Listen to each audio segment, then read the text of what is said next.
Good evening, everyone. My name is Jason Miles, and welcome to another episode of Beyond the Red Zone, our sports show here at This Is Revolution.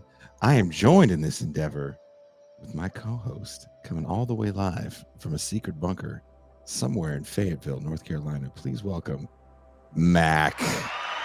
Hello, hello, hello. How is everybody tonight? I'm all right. How are you?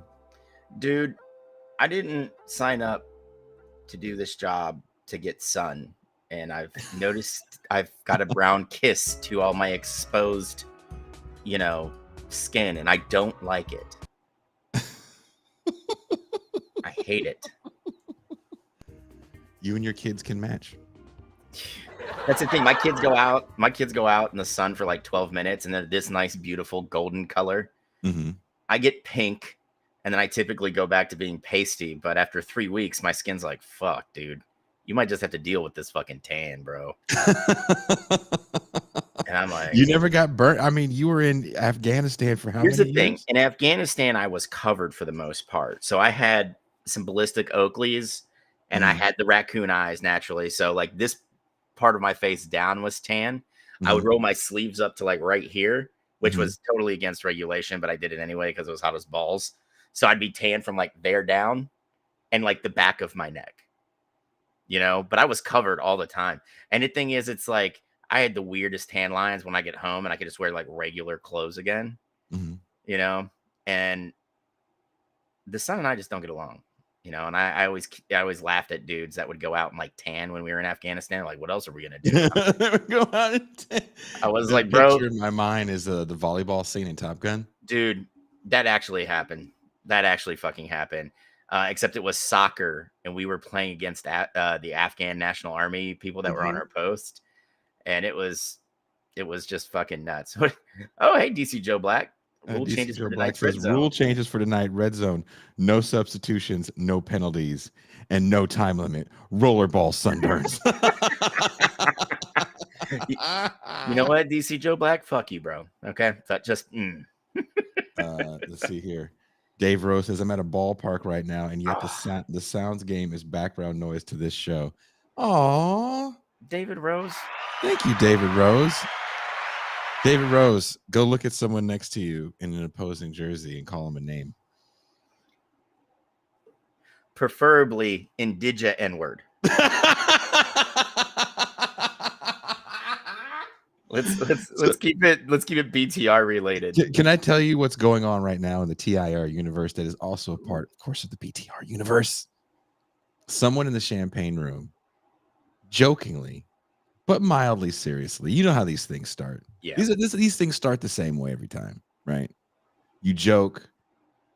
Great example, Anglo-pessimism. Danny Bessner comes on the show. He's a doomer, as they say, right? They say all of us at TIR are doomers. There's some truth to that. And someone says, damn, Anglo-pessimism. And we thought it was hilarious. And it became a saying. That is really funny. We made a shirt. Did you best-selling thing of merchandise. I've been doing music, playing shows all over the goddamn planet. I've had days where we go, dude, we sold everything, right? Nothing moved like Anglo-pessimism, right? It was great. And that's how it starts, right? It starts with a joke, and then you keep going to find someone who goes, no, look, I did a design, right? So here's what they said, Mac, and I'm glad you're sitting down for this. Oh, God. Because this is one of those things where you fuck with me enough. I shouldn't curse. You mess with me enough. And I mean in a good way, right? Yeah. You send me the design, right? You know how it works, right? And I go, oh, maybe we can get a vector job and put it on the website. They said, why don't you guys sell? This would really help the channel grow. N-word passes to white.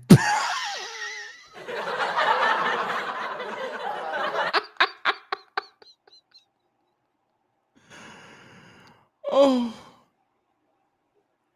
David Rose, if you're standing next to a white girl, just start naming her all the names that aren't hers. Just start going through all like the Kaylee, the Rayleigh, the Bailey, but tell her that you're spelling it Leigh at the end. Hey, Kaylee with the ligachika. I don't like your socks. I hate that N-word pass shit, man. I don't. Like, okay, go ahead. I've Go ahead. gotten verbal ones where like my boys are like, you can just say it, and I was like, over my dead body, will that word come out of my fucking mouth? Hold on. JC says, "Is the N-word pass a punch card?" It's like a rewards thing. If you go to I 10, did 12 good things for Black people. you go to 10 barbecues, Jason, you get an N-word pass.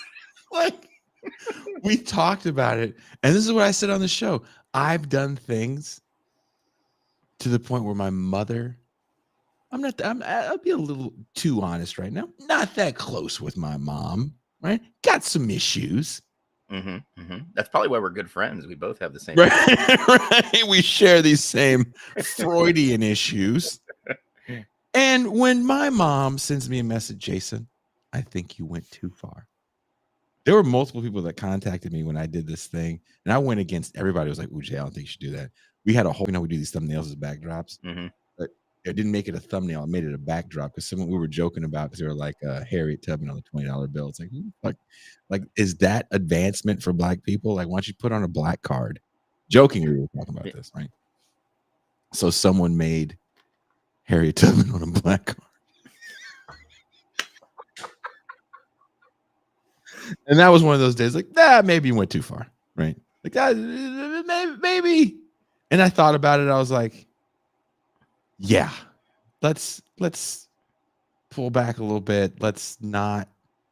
I'll talk to the gang, and if the gang all collectively goes, maybe this is a bridge too far. Yeah, I don't need to talk to the gang to go, I run the risk of walking down a street and having someone recognize me from the show. And, your support means the world to me. But I don't know if I was like walking down the street with my son or something. Yeah. And someone's like, Jason, got the N-word pass. My nigga. Like, I would. Right? Yeah. And the thing is, it would be like, that person would look, that person might be Sam Darnold. Jason, you've set us all free. We're finally allowed to say it as long as we have our pass. Thank you so much. I use it in the locker room daily. And when someone gets really angry, and it's usually my left tackle, right? Like, man, I just pull out the card, my pass, and I say, you can't get mad at me. And then he lets the defensive end hit me as hard as they can and says, fuck your pass. Okay. What if Sam Darnold does all that and then he goes, I just want to know, can my wife use this for when she runs into one of your people in a public setting? That person's loud and unruly. Like at the movies. We went to see a romantic comedy. It had J-Lo in it, and I was looking forward to it all week. Because I could see them wanting to use it in situations that probably it would be warranted, but not really. Like, again, in the theater situation that you're talking about, there's been moments, and me being an N-word, I've wanted to yell out, nigga, please. I'm trying to watch this movie. But I grew up in a time where nigga, please would get me shot. Yes. By said nigga.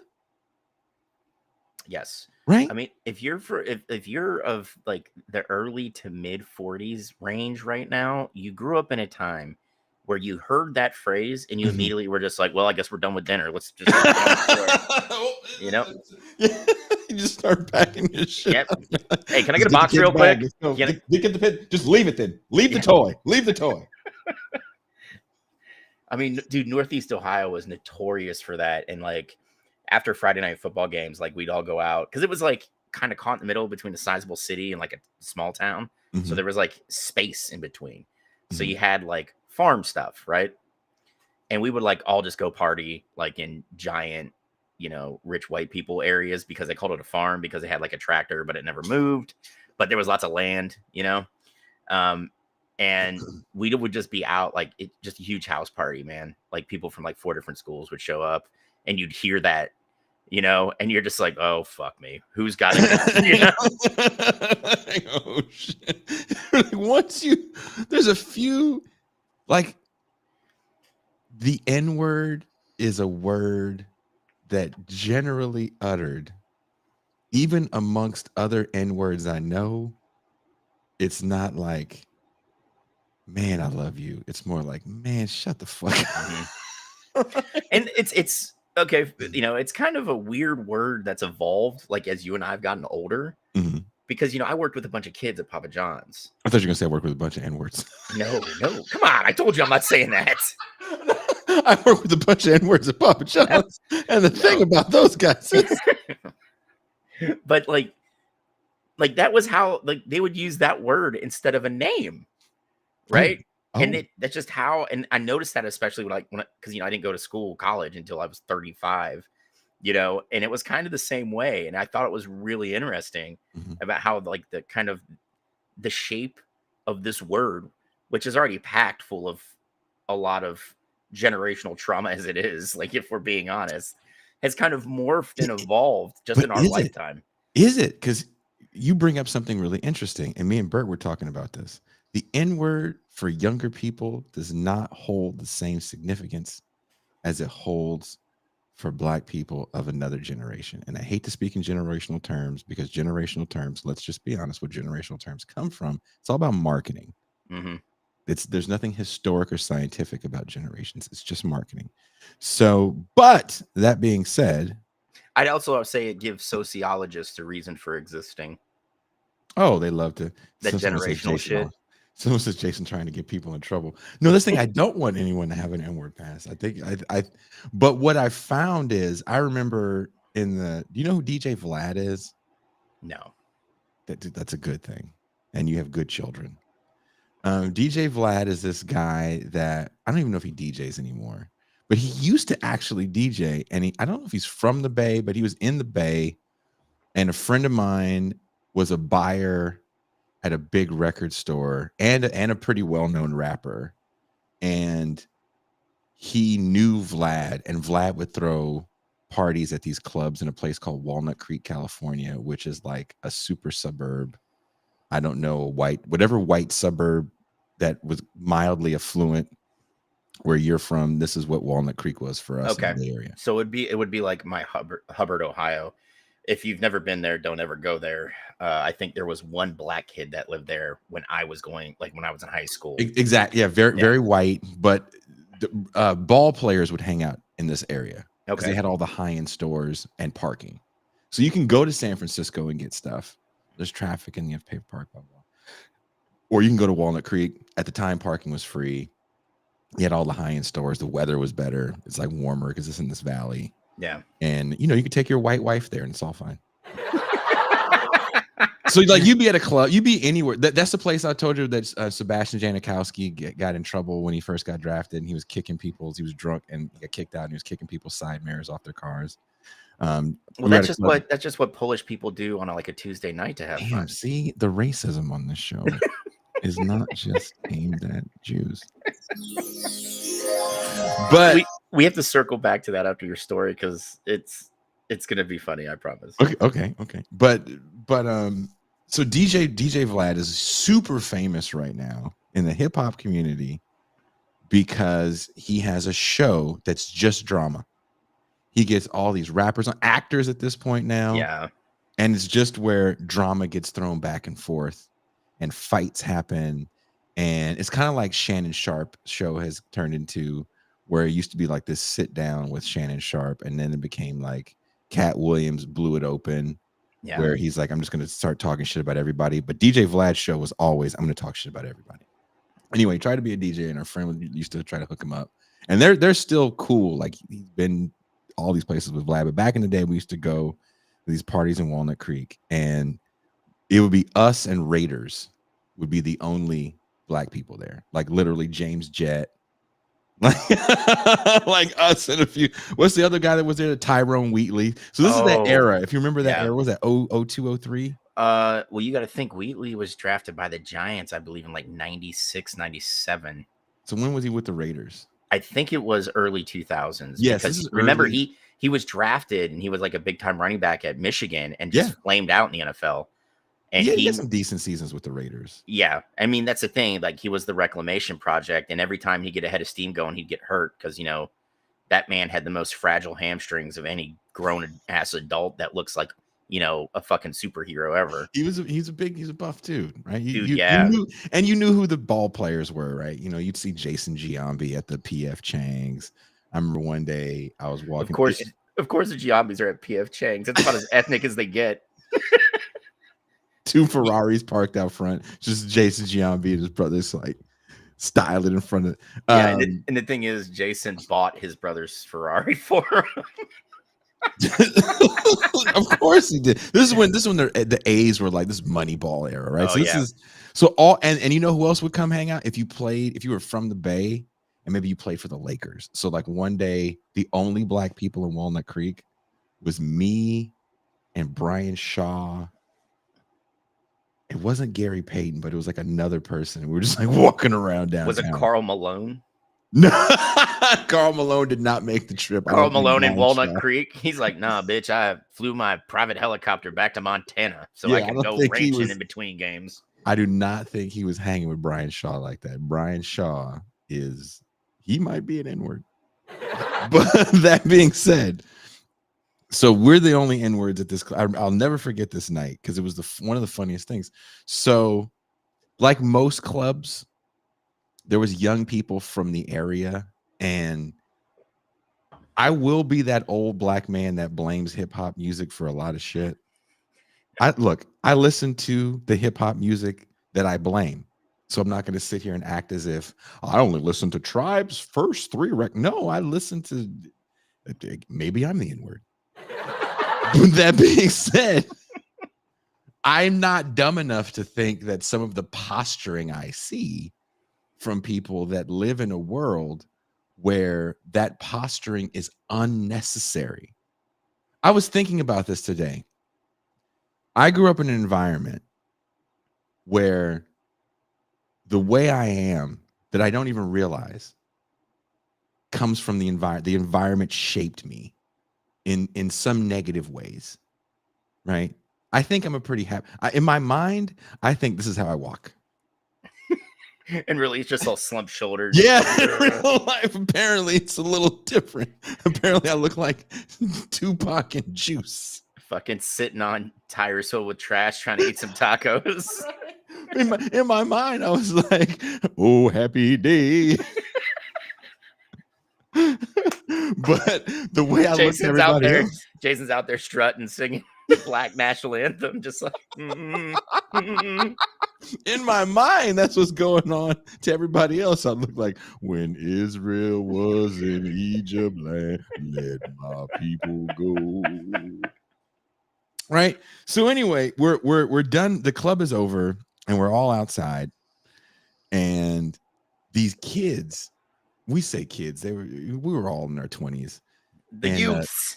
They were like just 21, and they were nondescript brown people of the Bay Area. So they were either some sort of mix, they were Asian of some kind, maybe from the South Pacific. They could have been Latin, but they were not black. Okay. They weren't close to black. They were just ethnic, other, not black. Right? If you were to check a box, right? Yeah. They start fist fighting in the street. And we break it up because it's not cool. Bro, we're happy that we're in a place where you don't have to dodge bullets. Bro, you know where we're at? We're in Walnut Creek. That's what we were saying. Like, dude, this is Walnut Creek. I think we're like, this is Walnut Creek. What are you doing? The parking's free. We parked in front of the spot for free. Why are you mad? Don't mess this up for us, asshole. There was 100 women in there that looked like they fell out of a Maxim magazine. In 2001. What is wrong with you? Just shut up. Have a good time. And they're yelling out neighborhoods like they're scary. But like these are suburbs. These are suburban high schools you're talking about. Like, I know you're the bitch that went to CV. And I'm like, CV? Clayton Valley High School, the one next to De La Salle?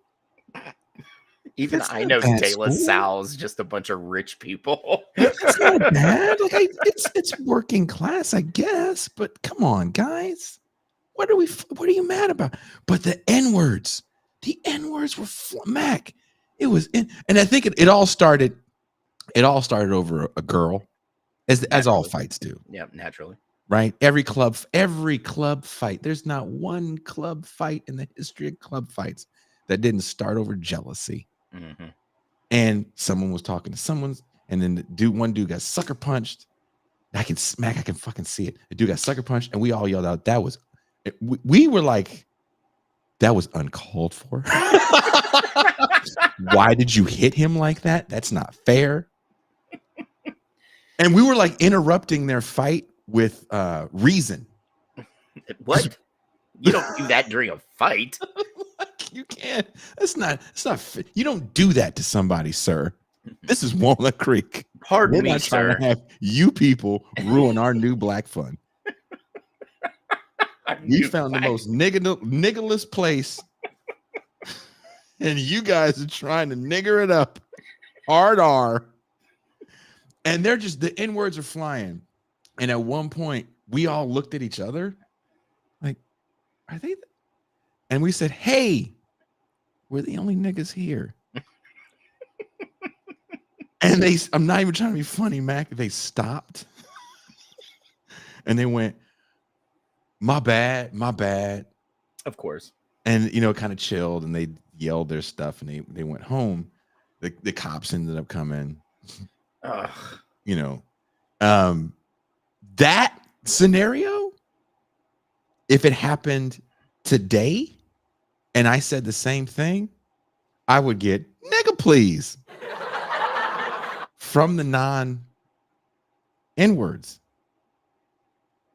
The hood abhors a vacuum.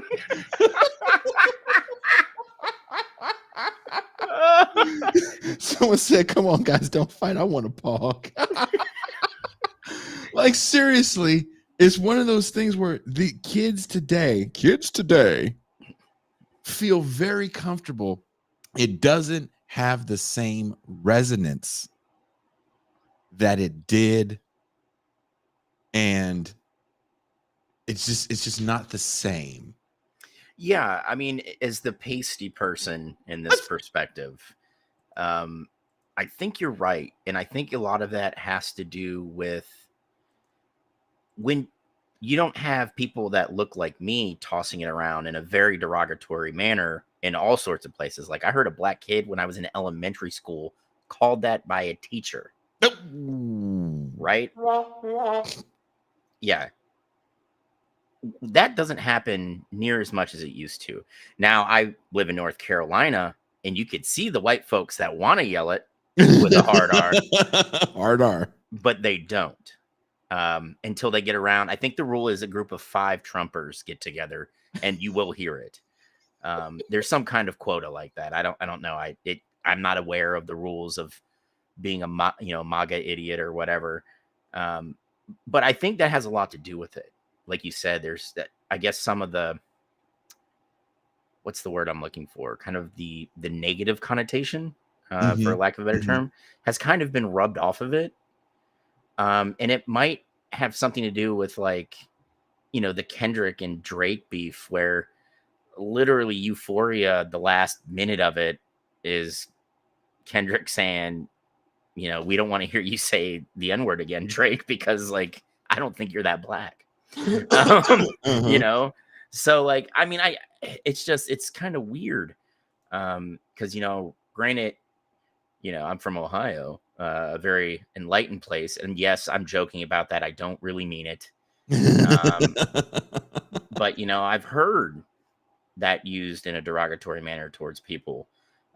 Just as a matter of fact, like how some people think the South was in the 50s. We still dealt with that up in Cleveland, Ohio. Let's not act like that didn't happen. And so, like, I don't know. It's kind of maybe it is me and you getting old, Jason. It has something to do with age. I think the moment has shifted. I can't unmaximize you. It's just going to be you, Mac. Oh, wow. Well, everybody, get a look at this. Well, I Jason, I mean, let's face it. Black people have officially won. A black woman is going to run for president. Like, come on. There's something to look. I want to be honest here, I'm and I'm joking sorry about that that you're too. stuck on the screen, Mac. There's nothing. There's literally nothing I can do right now. The program has been having so many errors, and this is another one of those. And I just want to cry. But anyway, Yeah. we've said this on the show several times. This show and other shows that we do on TIR is that Black Power won culturally where it did not win politically. So what that really means is all the culture war fights, there is a victory lap, right? That you get even with the George Floyd moment. There really is no political wins during this moment, but there's so many cultural wins. There's literally hundreds of millions of dollars that starts flowing through foundations during this time. Hollywood's gonna greenlight everything black at this time. Black. We didn't have Oscars so white as a hashtag this past season, even though one black film was nominated. Granted, it won some things, but last time this happened, we had all these hashtags. So being able to take advantage of these moments, yes, there's a class of black people that has done that. And overall, it doesn't have the same cultural cachet as being so negative. I think that's because also there's a lot more black people in suburbs. Yeah. There's a lot more black people in high places. If representation is really what you wanted, not across the board, but in certain departments and universities, it's a little colored. So for a lot of young people, it doesn't mean the same thing. Now, I have young people children. and they A still lot of talk. them. Jason he can get a starting 5 on the court. Phoenix is running point, you know. The older ones might speak of racism here and there, but the world they inherited that they come into in 1998 is not the world we inherited coming in the late 70s and 80s, and it's definitely not the world our parents inherited. They kind of know black people in power positions. We came into a world where it was like, maybe one day if a magical unicorn can fly, then a nigga can be president. I mean, isn't it, this is what kind of kills me. When we have that, but you and I, like, we're coming of age when we really saw the fault lines in capitalism, like the outright Reaganomics of it all. Right? We saw the failures of it, which somehow was turned into a triumph, and that's how dickheads like JD Vance and Peter Thiel seem to think that trickle-down economics actually is a thing. And I tell people, if you believe that, you must also believe in, like, ghosts.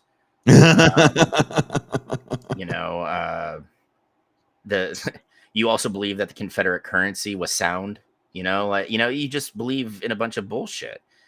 And it kind of shocks me that we have people that grew up during that failure of capitalism that was somehow kind of magically erased because communism fell on its face. And when I say that, I mean the Soviet Union. And let's face it, everybody that is an actual leftist and knows history knows that the Soviet Union was not ran as a communist engine. After the death of freaking Lenin, it really became a cult of personality wrapped around Stalin. And while he was a great, I'll tell you that, I'll say this right now, Stalin was a phenomenal wartime planner. And when I say planner, I mean he's the guy who uprooted industries west of the Ural Mountains, got them east of the Ural Mountains, and just started, like, got the shit in place and started cranking out the munitions and equipment he needed for war. But when you look at domestic politics and shit, he was awful. He wrote well. I mean, he wrote some really rad shit. He's so well spoken.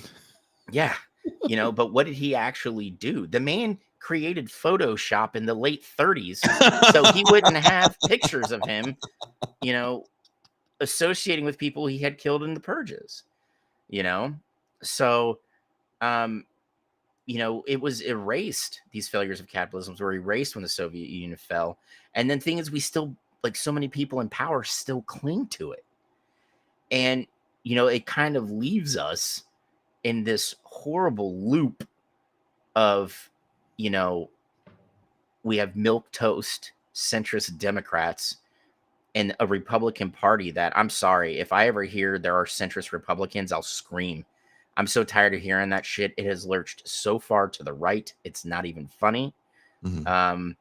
And we literally have no left in this country that's unified or able to enact change. And I had this discussion and with a few friends of mine after reading group, and I said, you all should be getting involved with the IWW. Granted, it doesn't have the same shine or luster that it had in the late 19th and early 20th century, but this is the one big union that every laborer should be joining, so we can actually get organized. And they're, and self-proclaimed leftist, and I call them baby leftists because they're quite young, are just like, why would I need to join a union to help foster political change? And I'm like, that's the exact thing the IWW would tell you and explain to you in great detail, without wanting to kill you Well, the how way are they I gonna want to how now. are they gonna enact political change through Twitter? What are they gonna do? Well, no, I mean, the IWW, I mean, the history of the Yeah, but no, Wobblies, what were man. they gonna do? I was gonna say, what Oh, were dude, they? yeah. I mean, their whole thing is, social media activism type shit. Are you Uh, serious? oh, dude, yes. Yes, Like that's how. they were serious? Yes. And I Oh. was like, well, what about getting boots on the ground and like getting out there and getting involved in your community? And they're like, but that's so hard. Yeah, it is. Yeah. It sucks. It's rough. It can be soul crushing at times. But you know what? It's worth it. It is fucking worth it. We were talking about community last night and how important it is and how it's just missing in society to the point where social bonds for a lot of places are missing. I don't want to get too far off on a tangent because this is the sports show. This is where we make, dick and fart jokes and tell horrible stories about our past lives. That's But right. I We're opening up with the heavy shit today, guys. so you don't have to end on it. You get no dessert before the veggies. You're getting the veggies right now. I You'll get did I dessert did later. want to ask you about the Olympics. Oh, and I will tell you what I think about the Olympics. Okay, I'm going to blow you up.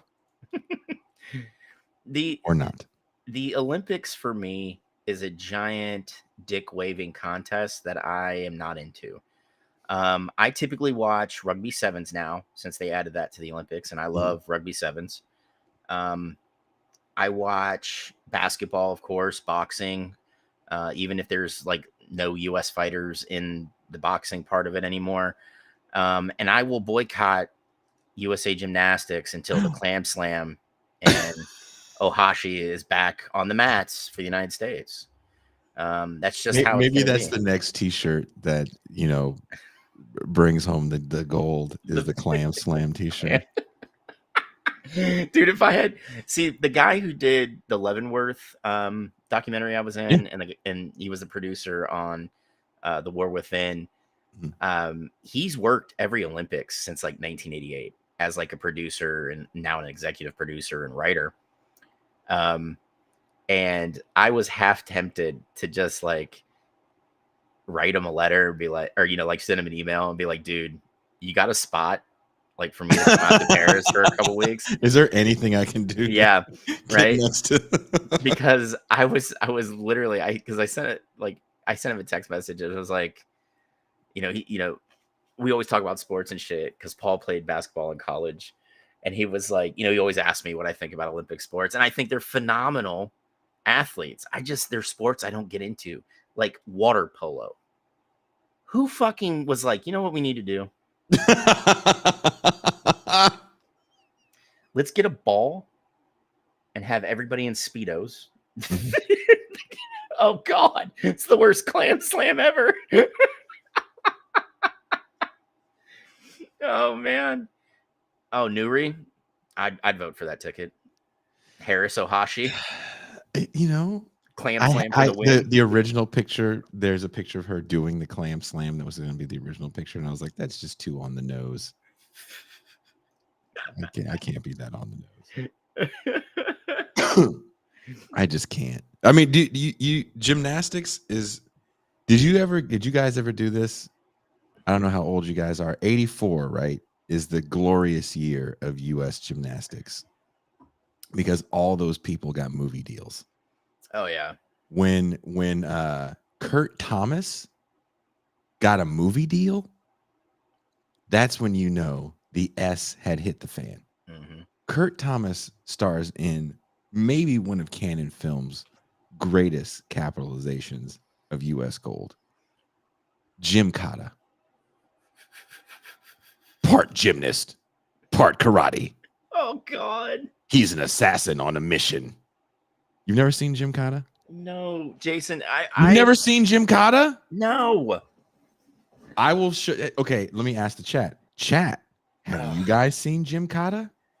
Because if you say no and you agree, because it's going to get demonetized, throw a couple bones on this show. I will play the trailer for Jim Cotta because there's a scene. So this is the thing, Mac. Kurt Thomas is a male gymnast that I think he won gold on like the rings and like the uneven bars. So Kushlik says Jason secretly views himself as the hero of Jim Cotta. Well, Kush, yeah. Yeah, Jason was actually the stunt double for Kurt Thomas. I was tall as him when it came out when I was 7. So Kurt Thomas is a wee man with a mullet. And he's walking through, I think it's supposed to be like Istanbul, but right, this is 84. And he's walking through this alley and there's a street tough in front of him. And lo and behold, there's just uneven bars over his head. And he jumps on one and he twirls around and he kicks the dude in the face because it's Jim Cotta. And then he goes into town, right? And there's like all the hooligans, the what do you call bad guys? The minions, all the bad minions are there, right? And Kurt Thomas has to kill all the bad minions. How does he do it? Lo and behold, there's a pommel horse in the middle of town, and he and he jumps on it and he starts doing pommel horse shit and kicking motherfuckers in the nuts in the face. Jim Cotta. Second to Jim Cotta as like, you people. We coming for you, nigga. Went too far. You might be a hard R N word for making this film. So Prince made in 1984 one of the greatest musicals of all time, Purple Rain. Yes. And I will call it a musical. And the team of people that helped him get that together made another movie called American Anthem, starring Mitch Gaylord. You remember American Anthem?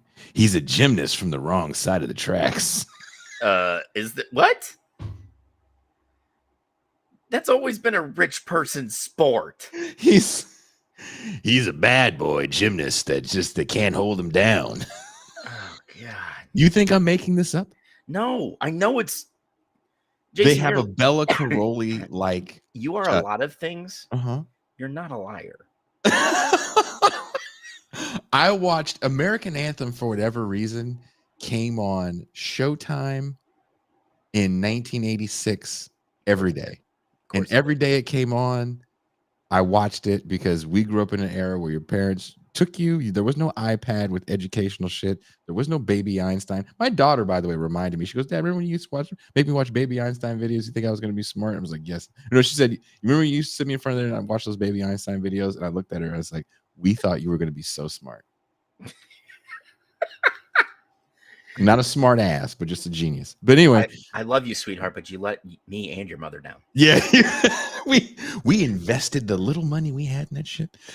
So but I don't care what you watch. It's the morning. It can't be that bad. Yeah. But it was American Anthem. I thought the '84 gymnastics team, because Mary Lou Retton was on the Wheaties. So anyone from that team that was in a movie, I assumed you had superhuman powers.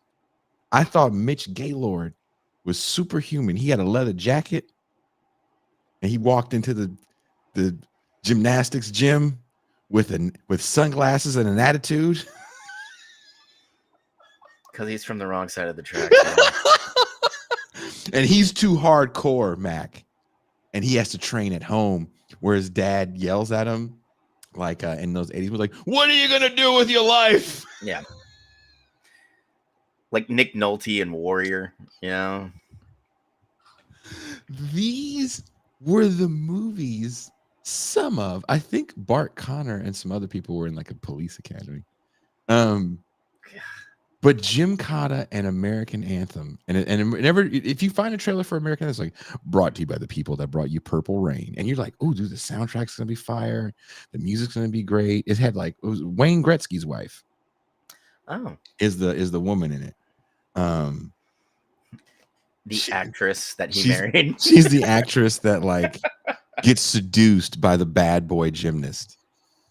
Think about what I just said right now. One gymnast is defeating communism with that's all it takes. It's just the one gymnast. Cleverly placed gymnastic tools in the middle of Eastern Europe, and another dude is a bad boy gymnast. I will play both of these trailers on this channel if you guys drop. If we get 2 super chats, I will play both of those trailers so you can see Mac's reaction. You do this to me all the time. It's not fair. You have to see Mac's reaction to both of these films, because I feel like you're old enough. I feel like you might have seen American Anthem and you don't remember the name. I might not, but JC, that can't be his real name.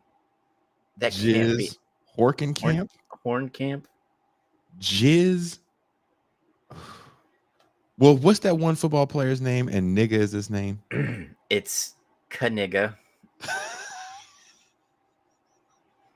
Spelled Knigga.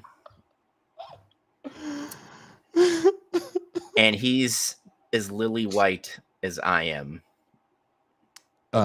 He is. He has the greatest name in the history of names. Dude, I want to know where on his family tree his name was like misspelled at like Ellis Island, and they just decided to roll with that. Like, you'd think great granddad Kaniga would have been like, guys, we got to change this. This is not going to work. This is bad. So, Mac, I have it queued up. No, don't do this. I have it queued up. And Timothy, I did not say that word. Just like Derek. Yeah, they said the K is silent. Mac.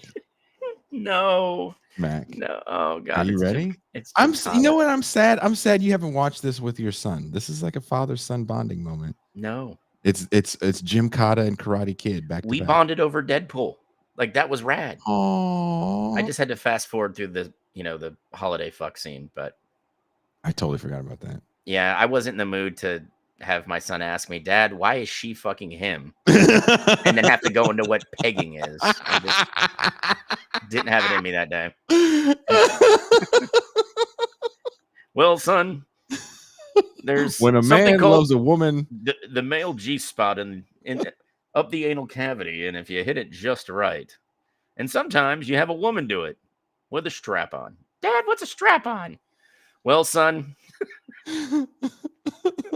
There's a thing called a fun button. Charles Ghost, thank you. You're a saint. I'm going to play it. I'm going to do it. Ready? Let's go. His name? Kurt Thomas. His title? 3-time world gymnastics champion. His assignment? A secret mission for the United States government. His only weapon? Himself. And that's all He's just falling on people. Oh. He's just falling. He flipped into a really aggressive hug. He's just Do you understand, Mac, how excited I was for I thought Jim Kata was above ninja. Like, you know how when you're a little kid and there's like levels to badassery and you're like, you may be a samurai, but you're not a ninja. When I saw this trailer as a little kid, I was like, I'm trying to learn Jim Kata, man. Your dad was disappointed at you when he heard you saying that to yourself. No wonder you guys have the issues you have. He's gonna bring up the Voltron thing on his deathbed and be like, "In that Jim Kata shit." And I'm gonna look at him and like, that's why you made that basketball hoop in the front yard 11 feet tall, you black son of a bitch. I got the worst jump shot in the history of negative. Every time I go play basketball, black people are like, damn, what the fuck is wrong with you? Well, daddy made an 11-foot hoop. Your dad and Lonzo Ball's dad were tight for a little bit, you know. If you make the hoop 20 feet high, they're gonna develop a nice arc. I'm hitting the top of the gym all the damn time. The ball's up in the rafters. I don't know if the ceiling has enough height for me to really hit these rainbow threes from 27 feet out.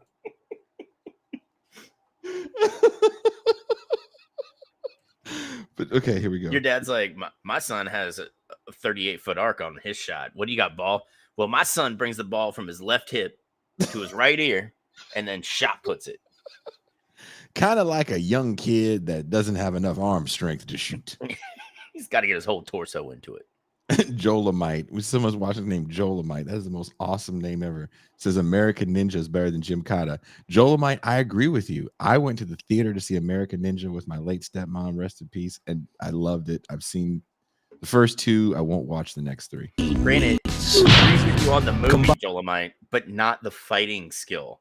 Jim Kata will always beat a ninja. Dude, look what he can do. A ninja can't walk upstairs with his ball bag in the face of his opponent. Sure, I mean, maybe. Find the discipline, the timing, and the power of gymnastics. It's just in the town square. It's just there. How is that? What is the practical use for that in the middle of a city? I mean, people might need to work on their routine while shopping. Mac, you've been to a few countries in your 43 years on this planet. I'll be 43 in November. Thank you. Okay, sorry. 42 years on this planet.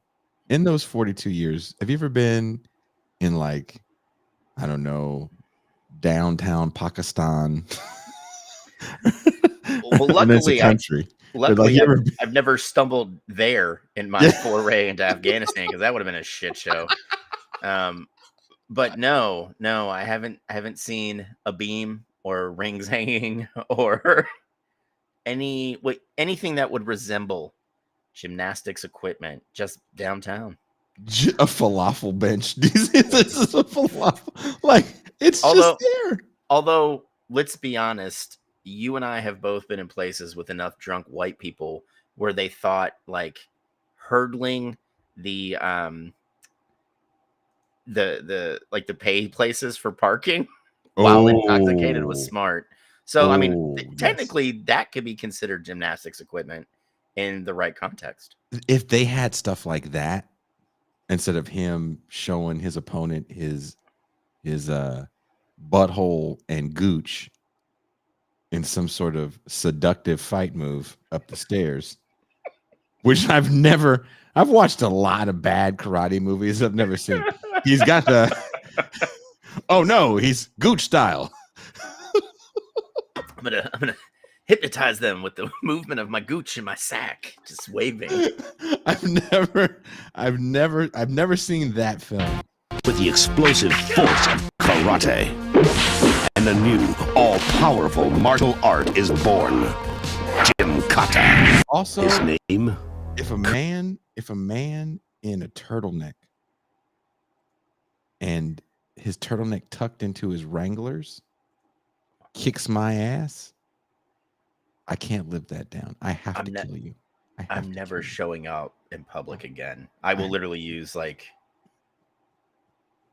Instacart to get my groceries. I'll become a shut-in. Yeah. And if your turtleneck sleeves are pulled up to the elbow and you kicked my ass, if you have on a turtleneck like Nino Brown, like a silk one, and you have like a thin herringbone chain, and you kick my ass, Maybe a fanny pack too. If you have that, I might take that ass kicking. And you walk to me and say, "Say, young blood, what did you just say? I don't care what color you are. You can kick my ass. But if you're Kurt Thomas, 5'0" wearing them Wranglers and a turtleneck, sans the chain, can't live that down. Nope. Can't live that down. You'd have to fake your death and move away. That's what you'd have to do if you got your ass kicked like that. You know, like I would just lay on the ground and act like Kurt Thomas killed me. And when he left, I'm gone because everybody saw me get my ass kicked. But I'm absconding with like a bag. I'm crossing the border. I don't know which one. Maybe Canada, maybe Mexico. Depends on the day. Do you want to be cold? Do I want to live in a temperate climate? Do I want to like wheeze for air because I went to Mexico City and it's 7,500 feet above sea level? I don't know. Maybe. But I'm never coming back. And I'm going to change my name. I'm going to change my name to something like Pedro. You know? And they're going to be like, bro, you speak no Spanish and you're white. And by white, I mean you're pink because you're sunburned. Like, my name's Pedro. Like, how'd you get here? I don't like to talk about the past. No, dude, I'd come up with a backstory. I'd be like, well, I was born in Mexico City in 1981. Again, you don't speak Spanish. Well, my mother was married to a white dude, and he didn't like the sound of Spanish. So, well, he mercilessly beat her. Yeah. We escaped. With belts. You have the saddest backstory, so no one fucks with you. Yeah. And then someone, because if you know what's worse, if you get your ass kicked by Kurt Thomas wearing that outfit on the internet. Dude, that's going to end up on World Star Hip Hop, and it's just going to be. The Kurt Thomas beatdown is not where you want to be. No. That's almost as bad as somebody throwing a pocket change in your face and kicking you in the nuts, and then someone records it. Yeah. Or like you get your ass kicked by Carrie Strug.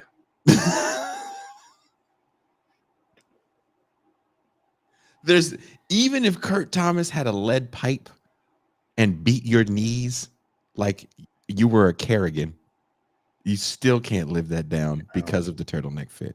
No, see, I might be armed and he could like do like one of those like flips and give me that aggressive hug. I'm gonna shoot myself. Aggressive hug. Because I just got taken out to the ground by an aggressive hug.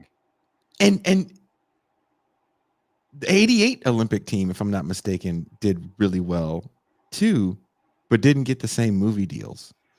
Well, yeah, because people watch these things and were like, this was somebody already said that movie was produced by somebody who was trying to embezzle Coke money. And that's exactly spot on.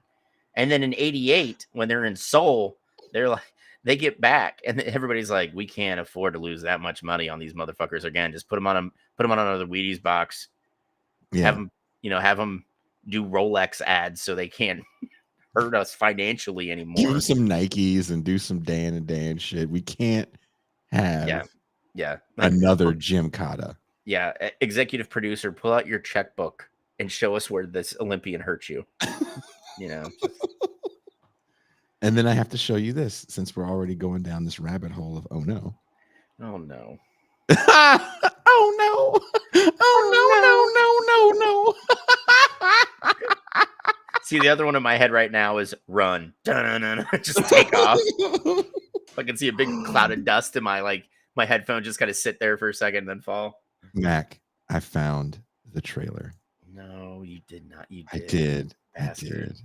Oh, God. This was such a magical time for me. And I'm so sad that you don't have the same love for horrible movies. No. Yeah.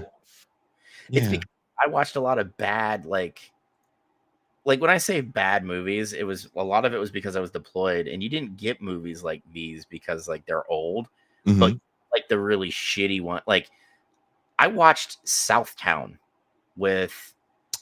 it had The Rock in it, or Southland, right? And it like took Is that place. Jake Gyllenhaal or something? Was he in it?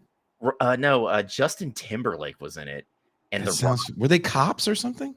it was such a weird premise, man. Like they were, The Rock had amnesia. Someone untapped the method for free unlimited power by using the waves of the ocean. Like it was nonsense. It was so bad. But Justin Timberlake played a war veteran with like a scar on his face, and like we're like, this is so bad. And keep in mind, we're like 2 knuckles deep in Afghanistan, and just like watching this. But we watched it. Watching the ships roll in. Yeah. I also watched Meet Joe Black. Like, why would I watch that movie in Afghanistan? I'm already depressed as it is. That is a depressing ass movie. God, it's so bad. Fuck you, Brad Pitt. This will cheer you up.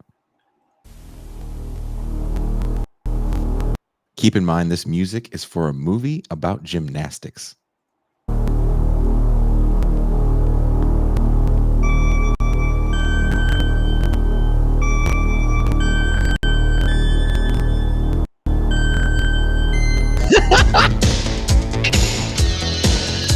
There's something you want badly.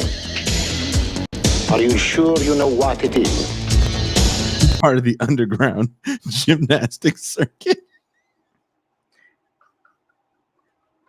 The first rule of Flip Club: you don't talk about Flip Club. The first rule of Flip Club, dude. Honestly, Mac, watching this trailer, this is one of those things like just put together after all the cocaine was gone, all the advance money's gone, and they're sitting there, they're like, "This is the movie." They're like, and they look at the guy, red ass nosed, doing this all like, "Hey, dude, I just put together a trailer." Quick cuts, a lot of action. This is a weird love story about a gymnast from the wrong side of the tracks. God, you know that every septum in that room was deviated. Fucking one of them. And they were high-fiving the shit out of it. We got the dream team writing the script. Look at this. Just give me a chance. It's never going to be great. That's up to you, isn't it? Keep working. Make it better. You got nothing! You had an opportunity and you blew it. You're nothing, Johnny. You'll never be half the gymnast your Uncle Timmy was. Now look at you, Johnny. You're in Flip Club. Is that where you wanted to be? Flip Club. You're doing flips for quarters. You're doing underground gymnast stuff. You had it. You had the world by the cojones. You lost it all because you wanted to drink. You wanted to weld. You wanted to weld. Can you imagine the coach going, "Will you be a welder or will you be great? You have opportunity to be great." I like how your Bulgarian accent is Russian. It's awesome. In Jason's world, every Eastern European sounds the same. I can smell. JC says I can smell the gymnastics. I can smell. Jason's gonna sneeze, and you just see like the grip powder come out. Can you imagine the dad grabbing his hands? He sees cat. Look at this. You've been doing flips again. You've been on that Obama horse. Let go of the Obama horse. Go weld. Quit chasing the dream. Look at what it did to me. Look at what it's doing to your mother. He's got like a limp. It's like, I thought you used a lot of upper body strength, Dad. Don't worry about it. I landed on my ankle wrong. Like, I watched this movie so many times. I didn't know what it was. No bullshit, Mac, until I watched Blades of Glory. And that's a joke on Blades of Glory. Will Ferrell's character, he was an ice skater from the wrong side of the tracks. It's a joke. Well, it comes from this shit. Blades of Glory is a true cinematic masterpiece. It is. I'd never heard Will Ferrell say that. I would love to be in a room with him for 5 minutes because I'd be terrified to be in a room with Will Ferrell. and ask him that question like, hey man, I know you're Will Ferrell. Please just answer me this question and I'll run away. Did you make the joke about being the ice skater from the wrong side of the tracks whole thing because of American Anthem? Because I swear to God, there's no way in the world someone can think up that goofy shit without watching this movie. Look at this. Look at this scene. Look at this scene. Look at that hair. It doesn't make any sense. Dude, very rarely do the trailers that you share with me or little clips and snippets make fucking sense when they're from 80s movies, dude. Jason is one of the only people, he's going to send you 15 DMs on Instagram. Half of them are some really heavy shit. 2 of them are stuff he clipped, like when he turns into Uncle Ruckus talking about Doug Williams. And then it's just the goofiest shit on the planet. And you're like, well, I don't know where to start. So I'll start with the first one. And it's this discourse on the evils of capitalism. And you're like, well, this is how I wanted to start my morning. And you're like, I'll go down to one of these little trailers for an 80s movie. And it's just shit like this. It's this. Look at this. We're only 39 seconds in. And if you don't know anything about this movie, like, what the fuck is going on? You gave up! What about you? This is the movie Annapolis starring James Franco. That's exactly what this is. You're never gonna make it into the Naval Academy. And if you do get in, you're gonna fail. Just stay here and build ships like your old man. Like, why? You know, my father isn't the most rah-rah guy at all. It's because rah-rah sucks, man. I've never had him tell me, hey, stop doing this thing because I suck and you suck. You know what I mean? Like, he's never said that. And let's face it, he is the father of a musician. So if there's anybody that's going to say that, it probably should have.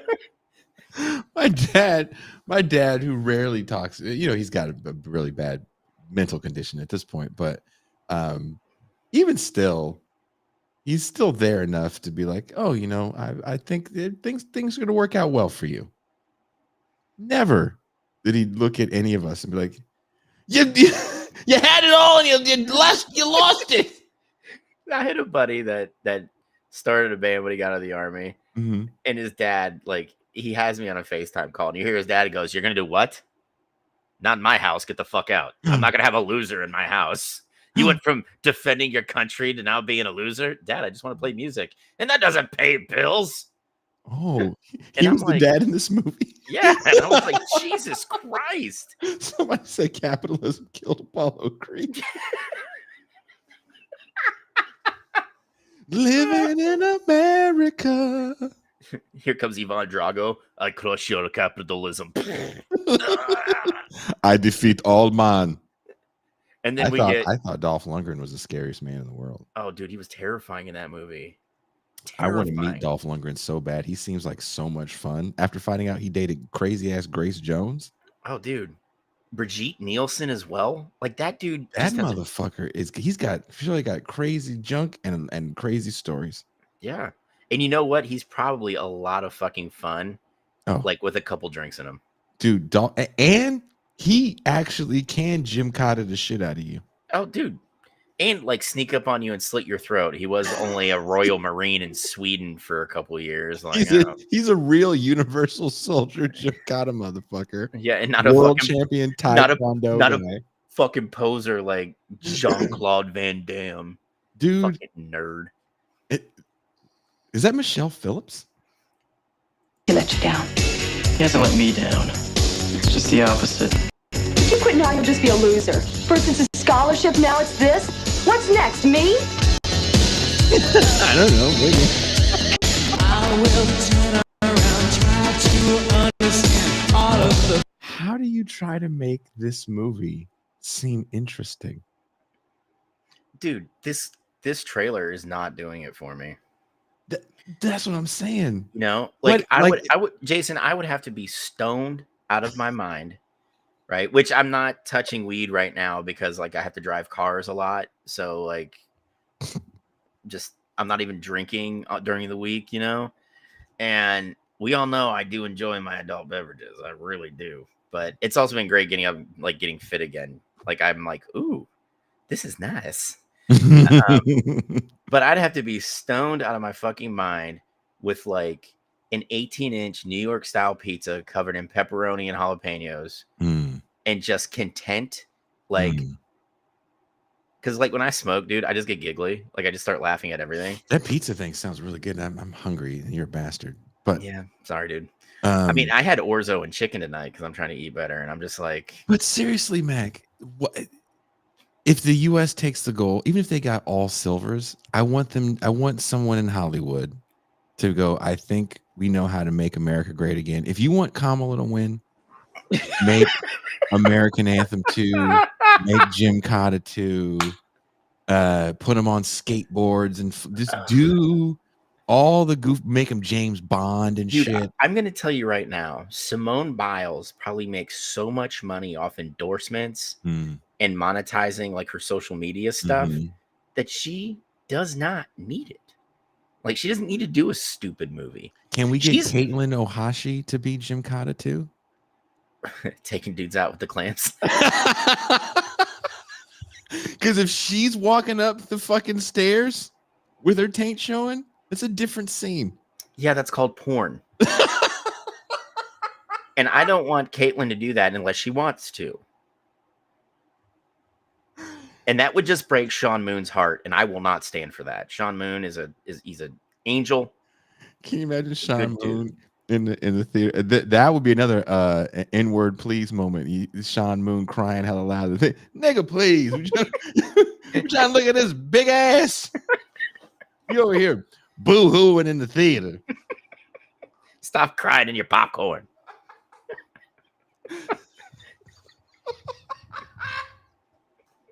We're fucking ridiculous. Also, not okay to call Sean Moon the N-word. No. I don't know what Sean Moon is. Sean Moon could be Asian, or he could be a 6'4" black man with big ass hands.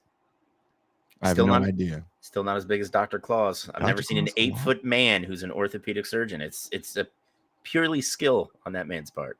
It would have to be Transformers or X-Men gymnastics. I'd make them X-Men characters. No, because there's already so many bad ones, dude. There are so many bad ones. I just need make them Star Wars. There's so many Star Wars spin-offs you can do with gymnasts. Dude, that's the thing. Make a water polo movie. A water polo movie. No, I'm putting my foot down on that. Where it's like Hunt for Red October, but with water polo. Oh God, like he's got to swim to abnormal depths. And he's got to throw the bomb. He's got to throw the bomb like the Death Star, right? Like only throw one torpedoes. What was the movie Armageddon? Right? They're a drilling crew. Okay, before you even get started on this, NASA at the time one of the most funded federal projects in government, and there's a giant asteroid coming, and they're like, you know what we need? An oil crew from Texas, and half of them can't read. We need as someone that's literally worked on oil rigs, I'm gonna go out on a limb here and say that movie is an amazing work of fiction. I've met a lot of offshore drillers. Oh, I'm sure you have. And it's just like, no. None of them are that fit. No, and I mean, honestly, putting them on a fucking shuttle? Oh, come on. They would be great if you just wanted to have the most hilarious commentary. And you're used to this because you were in the military. And they say the same thing in the Gulf about Jody. Oh, dude, yeah. Jody's widely known. So Jody is a fictitious character that is going to have sex with your wife or girlfriend while you're away. Or if you're a woman, it can be a dude. It's a great name, right? It's an ambiguous name. It's a gender ambiguous name. Yep. But one dude, the saddest story I heard was a dude. They were fucking with him about the Jody shit, and he was trying to get a hold of his woman. I was out there years ago, where you really would have bad cell reception, so you had to call. There was a landline. Yeah, that we had shared, and he called and she didn't answer, and he was worried, and he went home and found out like her phone had broken or something, and she was like, and they were like, you're gonna lose your position if you leave. So, they're okay with the reality. And these were old. These guys were old as fuck. And they used to say some funny ass shit like, I hope Jody, if he's gonna tear the pussy up, he better fix the screen door while he's They would say, like, when the helicopter was coming for him when they were about to leave, because they worked 2 weeks on, 2 weeks off, they would say the craziest shit about what Jody needed to do if they're gonna tear the pussy up. It was always, if you're gonna tear the pussy up, please make sure my refrigerator is stocked. Yeah. Please, can you pay the phone bill? Yeah, like, don't be in the house. I mean, And I'm sure you heard similar shit. oh, dude, that's the sad thing, man. On gigs like that, like where you're away from home a lot, and like, I'm sure it's even like the same if you're like a musician on tour, because like you're away from everything. You're in your own little world. Oh, there is no Jody in that world. Those guys are just like, oh, I'm just, this is my girlfriend here. Don't tell my wife. Yeah, this is my girl. This is my Denver girlfriend, and when we leave here, I'm gonna have my Omaha girlfriend. I'm gonna have my Omaha girlfriend who kind of might be the Denver girlfriend if she could, you know. Yeah, it's horrible. It is horrible. But like, it just, the worst thing I've fucking heard was like, I hope to God that Jody's gone when you go home on mid-tour leave, because we don't want you to shoot yourself when you get back. Oh fuck. And I just like looked over and I was like, what in the fuck? And they were like, oh, dude, yeah, that happened. Some dude went on mid-tour leave. Like, he didn't have weapons or anything. Like, walked in with his wife, like, dick in mouth, just going to town on this other dude. So he waited to shoot himself until he got back in the theater. And the thing is, he fucked it up and just blew a hole in his cheek. Oh, yeah. People don't realize that people do mess up with suicide attempts. Oh, yeah. And it's like, dude, getting shot through the cheek is just like, honestly, it's, you tear up,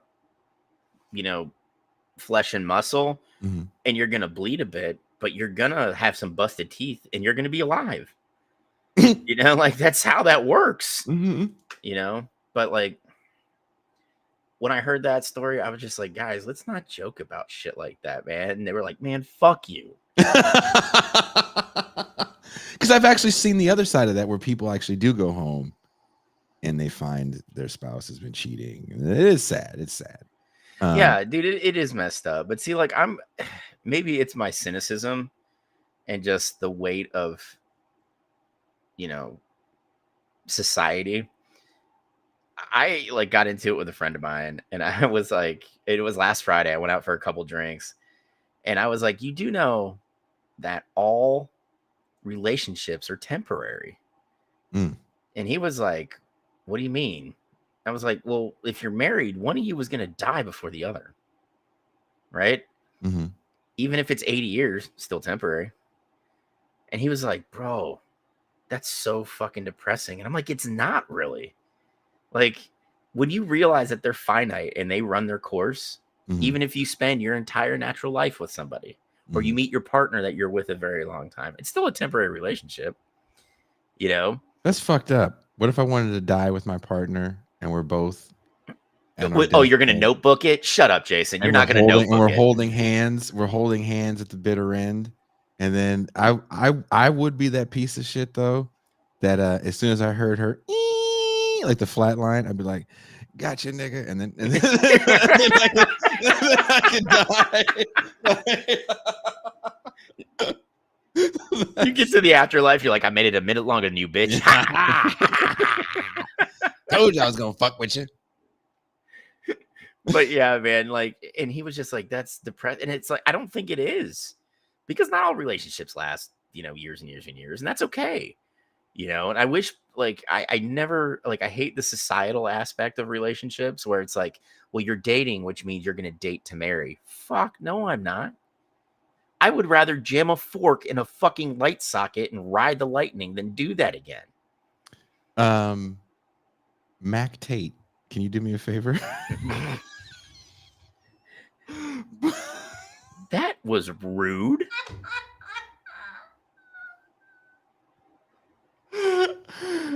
People are like, where's the sports talk? Oh, we're watching shitty movies from '84.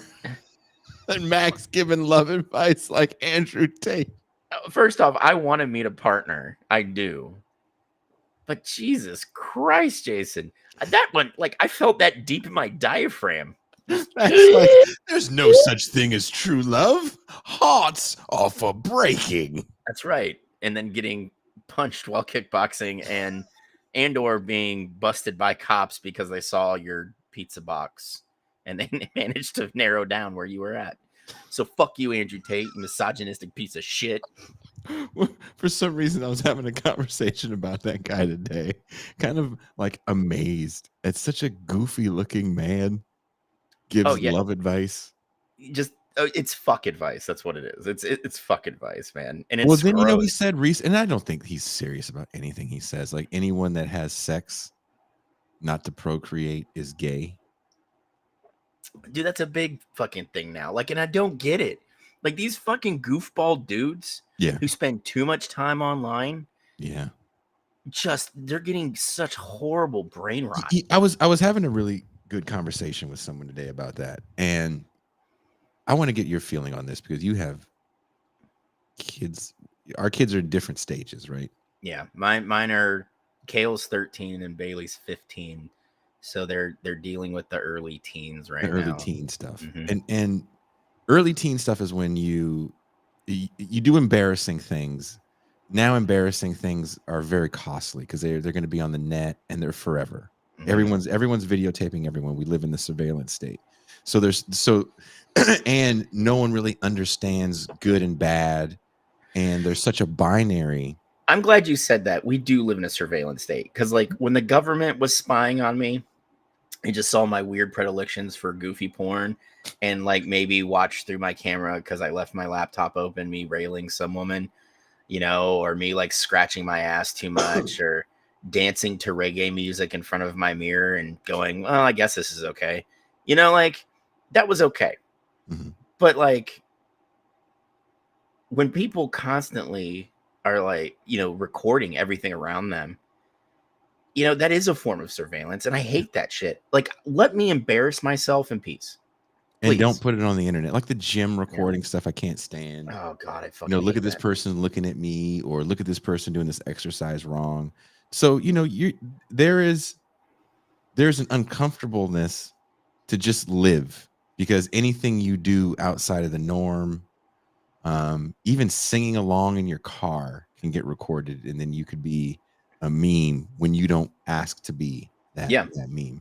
So the stakes are high for young people because they live in the heart of the surveillance state. It's also their content that they consume is other people being surveilled and being caught being silly or being made fun of for not being strong enough. So I get the allure of someone like an Andrew Tate, but I also weep for this idea that your son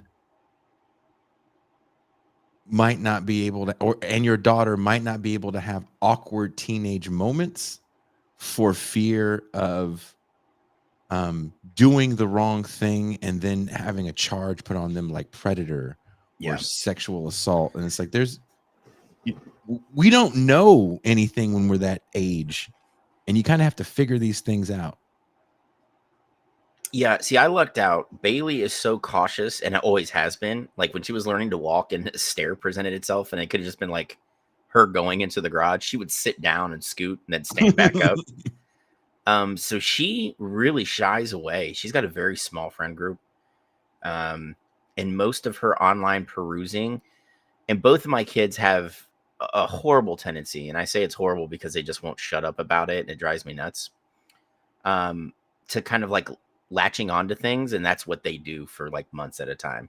Like my daughter is playing Jedi Survivor and Fallen Order, and she's like on her third playthrough on both games, and that's like her life right now, you know. Kale right now is playing God of War for like the 100th time, but like with Kale, he doesn't care, right? Like he'll just be a kid, and he's like, I don't like let people make fun of me. At their little co-op group, he rocks a fucking top hat just because, right? And I love that. Like I want him to be that confident in himself and just not take himself that seriously, to where he can go out and bring back, you know, the top hat. Like that's rad. And I think, you know, me and their mom do a good job of kind of limiting a lot of things just so they can be kids. Because like you said, it's getting harder and harder to allow children to just be kids. But you can't police No, I the know. people, right? That once they Yeah. leave the door,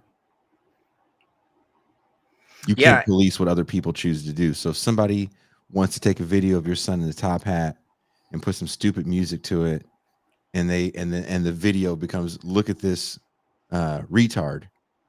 Yeah. I'm definitely not saying your son is, Yeah. that. That gets back to him. It's not going to have the same effect. Yeah. I mean, the Because thing is, he's not in control of that image anymore. yeah, you and I both know that would hurt my feelings, right? Like, Oh. as a parent, like that would crush me. Yes, you know what, JC, I'm down for Tri Corner hats. I might wear one. I might buy one and wear one on the stream one time. I don't know, May I suggest a monocle also? Your son just going to school like Mr. Peanut. I mean, when you wear that shit with a certain amount of confidence, I get it. But also, you're talking about a 13-year-old, Yeah. so your confidence is going to wane as the wind blows. Yeah. God forbid you get a pimple. Yeah, and like that's the rough part, because like you're absolutely spot on with, we can't control everything. Like I can't limit everything for the kids, right? But maybe, like, I've been called a helicopter dad because like when my daughter wants to go do something, I take her and I'll pick her friends up, and like going to the mall is cool again. So I'll be like, listen, here's the mall. I have a book. Every 20 minutes you send me a text. And I was like, don't miss one, because I'll come find you and then we'll leave, and that way I can kind of be there in case something happens and get there quick enough, and she still has space to be 15. It's just, kids should be allowed to be kids. Like my daughter, like if you look at her Instagram feed, dude, it's about fighting for gay rights. It's about fighting for Palestine. I'm like, kid, you're 15. That's some heavy stuff. We know who's no fun to hang around with. She can be like that. Like she's a very serious young lady. And what's that scene in that movie? I listened to Bikini Kill. Yeah. There's paint on my overalls. Yeah, it's just like I tell her all the time, like, it's all right to just kind of, especially around your friends, the people that you trust and you love, to just be 15 and be a girl. And But she's already got to have a character that's serious, because if your personality is not developed in the surveillance state, then what are you? Oh, we my didn't daughter. know what we were going to be. My daughter's 15 and is militantly gay. Militantly, right? When I told her about Stonewall, dude, she was like, "Oh, I would have loved to have been there." And I'm sitting there like, "What?" Like you have no idea what was happening at that time that led to Stonewall. You didn't understand the abuses and all the mockery and everything. Like I was like, you don't understand that. And I was like, one, I'm glad that you don't have to grow up as a gay woman in a society like that. I'm very happy about that. But I was like, you also need to understand the forebears here that did deal with that fought to forward, that kind of social acceptance and all the years that they had to deal with. I guess the bigger question is, you go, well, what the fuck is cool about that? You don't have to.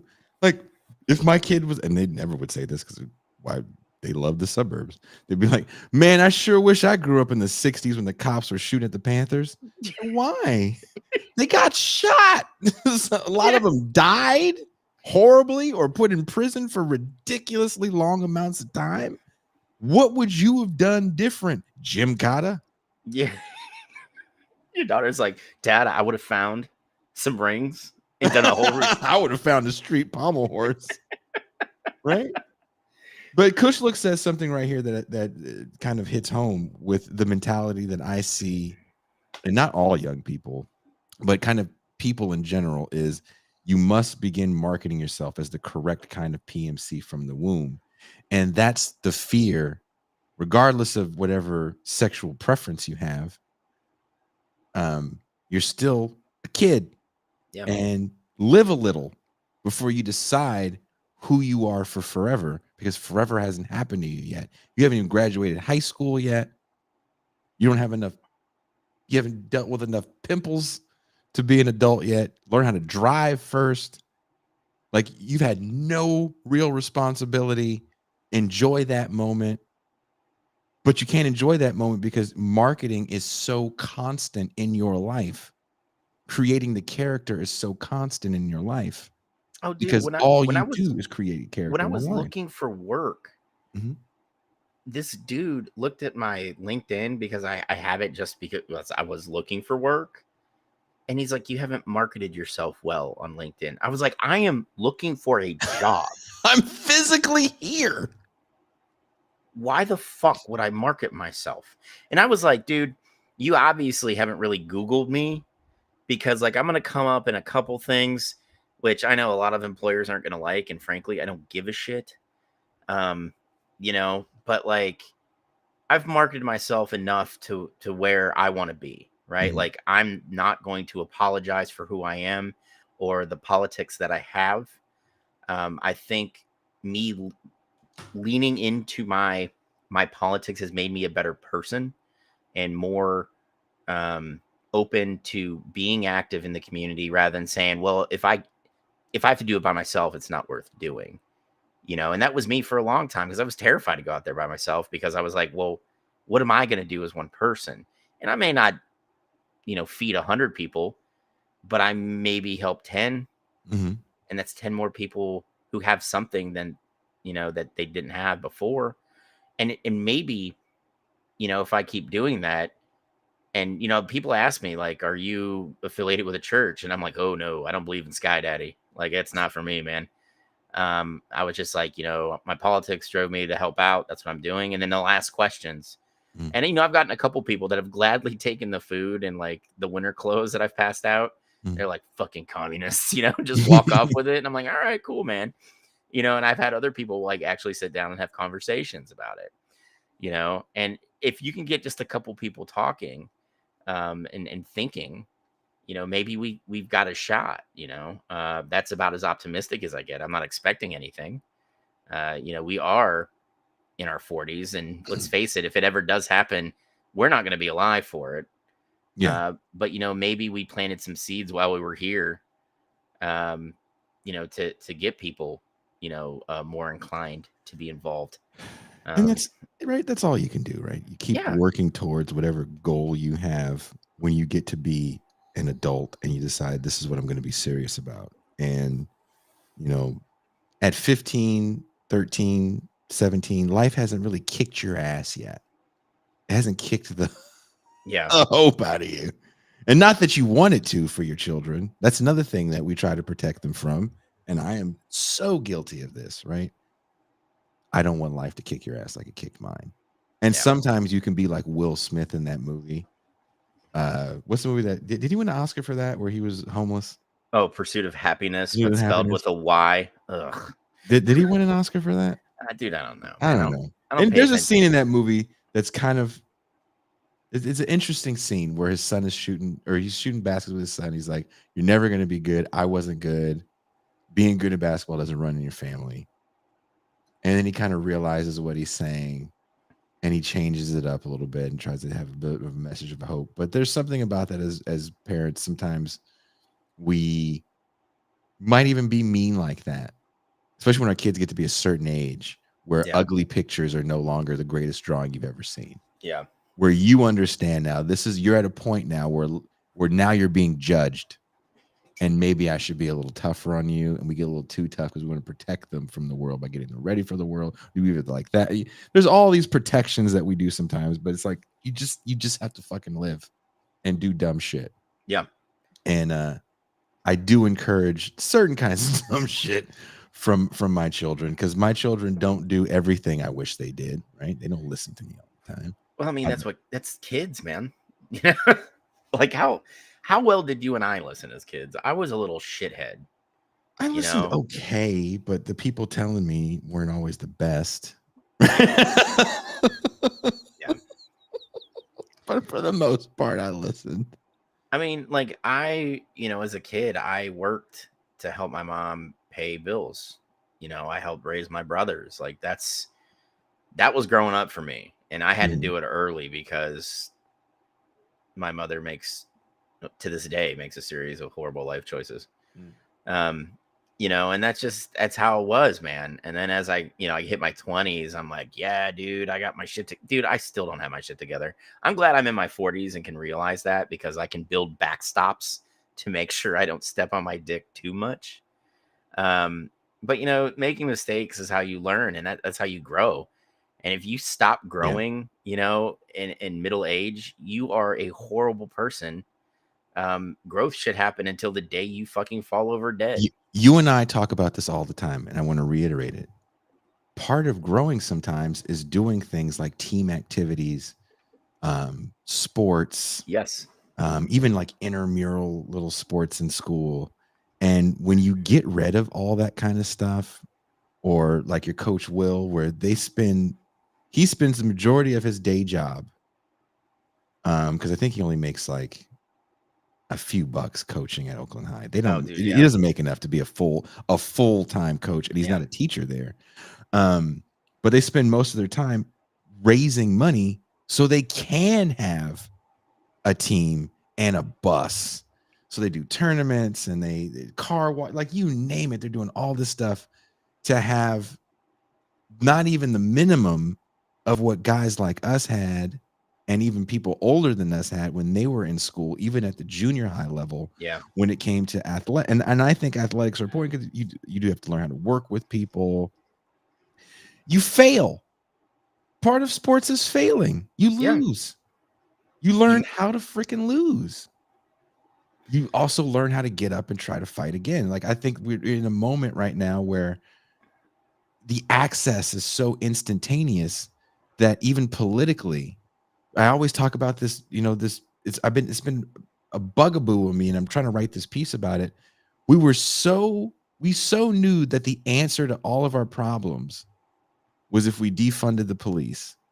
It's like, okay, but what happened to that energy? It's gone. Yeah. We were so gung-ho. And granted, there was some protests today, because I know Netanyahu's in DC. I know there were some protests in DC today. Yeah. Did you see the fucking post on Twitter where Fetterman shows up in a suit, and somebody was like, yeah, I got to get well dressed from the other guy from Pennsylvania. Ooh. No, I haven't seen it. The only thing I saw for like a brief second was the Gray Zone were at a protest, and I saw Max and Aaron Mate at a protest, and they were like us, like old men trying to work a cell phone. It was kind of funny, but I gotta put what button do I push? Yeah, it was like that. I don't know if you saw it. It was funny. Like, no, hold it sideways. No, do it the other way. No, hold it sideways. But I'm not trying to shit on those guys. We've all been there. We're all old. They were at a protest. I was at home, so they're doing more than me. First off, we're not old. We're aged like whiskey. Oh, I like that. See? But oh, see, I saw it. There was the grip dust. no, I think I'm trying to kick something. There's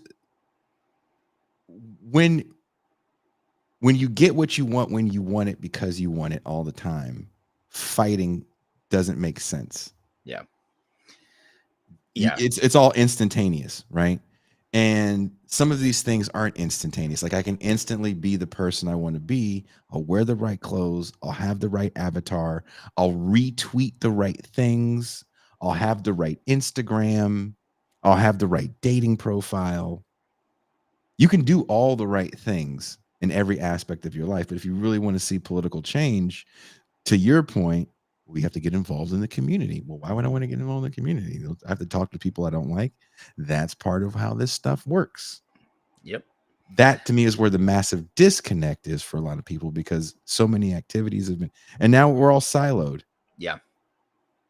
Yeah. I mean, that's the shitty part. Like, the internet at the beginning brought a lot of people together that needed a community that maybe they couldn't find in small town America. But now it's so prolific that, you know, you have people, like you said, that have kind of siloed themselves. And what does it lead to? It just leads to fighting amongst a broken group. And we'll just keep it in our little sphere on the left, where, you know, I can sit there and have a long conversation with some great people like we did in DC, talking about the different aspects of leftism. But when you look at, like, we'll just use Trotskyist as an example, you know, a large group of them online refuse to have a conversation with anybody else on the left because they don't believe in the permanent revolution. You And leave then- platypus out of this. Yeah. And when you talk to some of them, it's like, have you seen what a permanent revolution would be like? Do you know the violence that would entail? Do you know what that violence does to people and communities? You know, and for them, it's like, well, no, I haven't seen it, but I know it'll work. Okay, 1 points for believing in something. But, you know, I've seen that kind of violence done to people, and it's not pretty, and it does tear communities apart. And it does leave giant holes that are going to need filled. And a lot of that isn't going to be filled with political ideology. It's gonna be filled with you just being a human being and actually giving a shit. You know, and when they hear that, they, like you said, they just go back to their little nucleus of people, and that's where they stick to. And that's how we see these fucking dickhead debate bros pop up over the last 10 years, you know? Like, why does a dude like Destiny have the platform that he has? He spouts a ton of nonsense, and he uses a lot of big words. He's like Russell Brand, but poor. You know? Has he hit his spiritual moment yet? Dude, I don't fucking know. I don't know. I don't follow that whole shit. I know Ben has debated that guy, and I know other people that have debated him. You know, Finkelstein, of course. I sent him a message after it happened. I was like, dude, Norm! I was like, I've watched 5 minutes of that thing, and I was like, this is the most ridiculous shit I've ever seen. But I get it.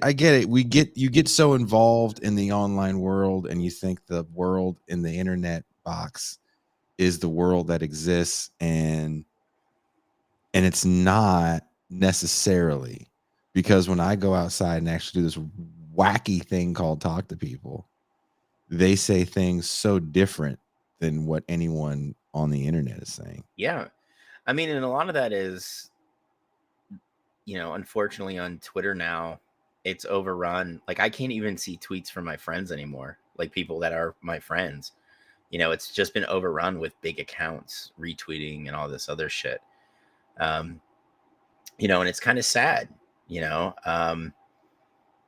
But you know, that's kind of like you said, it's what we're fighting against. And getting back to like sport, it, when we saw it become like a thing for only people with money can do, you really saw, like, when we were talking about like those community bonds, that's when it kind of falls apart.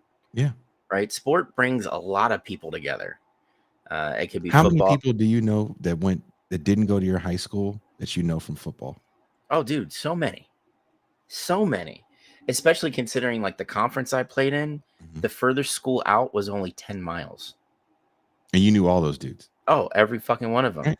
One of the biggest fights I've ever been into was when they opened up Buffalo Wild Wings in Niles, Ohio. I took my fake ID there with half my team, and it was 100 people all fighting each other at the Buffalo Wild Wings. And not a one of them were really legally allowed to drink, you know? And the funny story is, I had a dude I bumped into in Fayetteville all these years later that we pummeled each other, didn't know it until we started talking about it. And he looked at me and he's like, well, you're bigger now. And shit, you did beat the shit out of me. I'm like, you beat the shit out of me, dude. You know, like, that's just, you know, that's exactly how it was, you know. And it's a shame that the issues with us getting involved in the community are what they are, because you got to think, if you and I were old and like our age now, when we were growing up, when we still had community bonds, we probably could have done so much more than what we're doing now. Maybe that's a pipe dream, or, you know, I just thinking. My city that I'm from, Richmond, California, sadly was on the cover of the LA Times because, not because of murder rates this time, but because we don't have a paper. It's a city of over 100,000 people. It was a major port city. That's why so many black people moved there during the second Great Migration. It's where my parents met, or my parents' parents met and came. And a lot of those places are closed now. But do you know who runs the one newspaper in Richmond? It's the biggest employer in the city as well. And you know this company. They're that massive. You know them. Guess.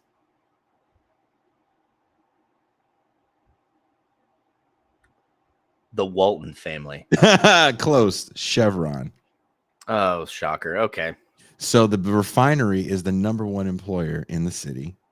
And the refinery has this problem that sometimes they have these fires, and the retardant they use to put out the fires is extremely toxic. The city I grew up in when I was a kid had another refinery fire where a toxic air was in the sky, and we couldn't leave the house, and police cars were coming by and saying, don't leave your house, close all your windows. And the city has an alarm, by the way, that goes off so you know, uh-oh. Jesus Christ. So it's like a tornado siren, and yeah. God. You have to get inside. People died whenever they have these fires. I think I've told you every woman in my life, family related, that has passed away from some sort of cancer. All from the city. The city at one point sued Chevron. Oh, how'd that go? Well, Chevron does things for the city, like employs everybody, and it's also a very diverse city. Very, very. We're almost even across the board, right? Oh, shit. Yeah. It's also a very poor city. It's nuts. Richmond, California is 20% Native American when they only make up 1% of the overall population. Where the fuck did you guys get all these natives from? I don't know. They came here for something. They get good weed. Fucking Chevron brought them in, man. Chevron brought in natives. That was the DEI project for Chevron. Yeah. You know, they built schools, they refurbished parks, and they run a paper called the Richmond Standard, which actually does talk about community events. It's like a crime blotter. It talks about local politics. It talks about everything except pollution. Oh. The one big problem with the city. I totally forgot where. Well, it's like going back to the late 19th, early 20th century in the company towns where that was your newspaper, you know, and like that's the creepy thing, right? Like I went to school in a small school. UNC Pembroke is pretty small. Right. Pembroke didn't have a newspaper. The only newspaper they had was the student newspaper that I was the sports editor for, you know, like, you know, we were the only one. Yeah. No shit, Nuri. I mean, and that's, you know, they learned that in Palestine, Ohio, during that huge train derailment, you know, and I believe that they used a similar chemical compound, Jason, to put out those fires too. The retardant that put out chemical fires, apparently when you use it, there's something that goes in the air. And of course, Chevron's like, nah, it's not true. And if they do write anything about pollution, it's like antithetical to whatever science is out. Yeah. There's a few independent papers, but they don't have the ability to get a certain circulation. And what happens when you don't have any news or understanding of the politics of your city? That's very important. Yep. I mean, people forget that your local politics up to state level are going to have more effect on your day-to-day life than at the national level. You know, that's why I laugh. It's more like, well, hey, Dr. Claw, don't just take it with a grain of salt, okay? Old Zoom Dick himself. You know, but shit, now I forgot where I was going. Yeah, we're both too old. Oh no, Republic's but too like old. the student newspaper was the only one in town. Mhm. And the thing is, it's like when that's where I was going. Like when everybody's getting jazzed up for a national election. Well, do you know who's running for governor in your state? Nobody No, knows. no. Oh, well, he's gonna have more of an effect on your day-to-day life than the fucking president, I promise. Well, the president's gonna bring, if Trump gets back in office, he's gonna bring oil prices down. No, he won't. No, he won't. You want to know Like, why? magically? Because Chevron and BP and the OPEC nations all work together to keep prices high. Well, food was less expensive when Trump was in office. They didn't Well, have a war in the Ukraine at that time. yeah, and on top of that, you know, dealing with COVID, those corporations were like, even with everybody locked down, we can still raise prices and people are going to have to buy it anyway. So why would we drop it? And they use that bullshit premise of, well, there's supply chain issues. Okay. Maybe for the first 6 months, but don't act like you didn't get it figured out so you can get shit on the shelves so people could buy it. And it's just like these corporations are going to continue to price gouge, and all these Republicans that are fucking pissing and moaning about the price of oil and food. 203 Republicans shot down a bill that would have made it illegal to price gouge. You dumb fucks. You stupid, stupid people.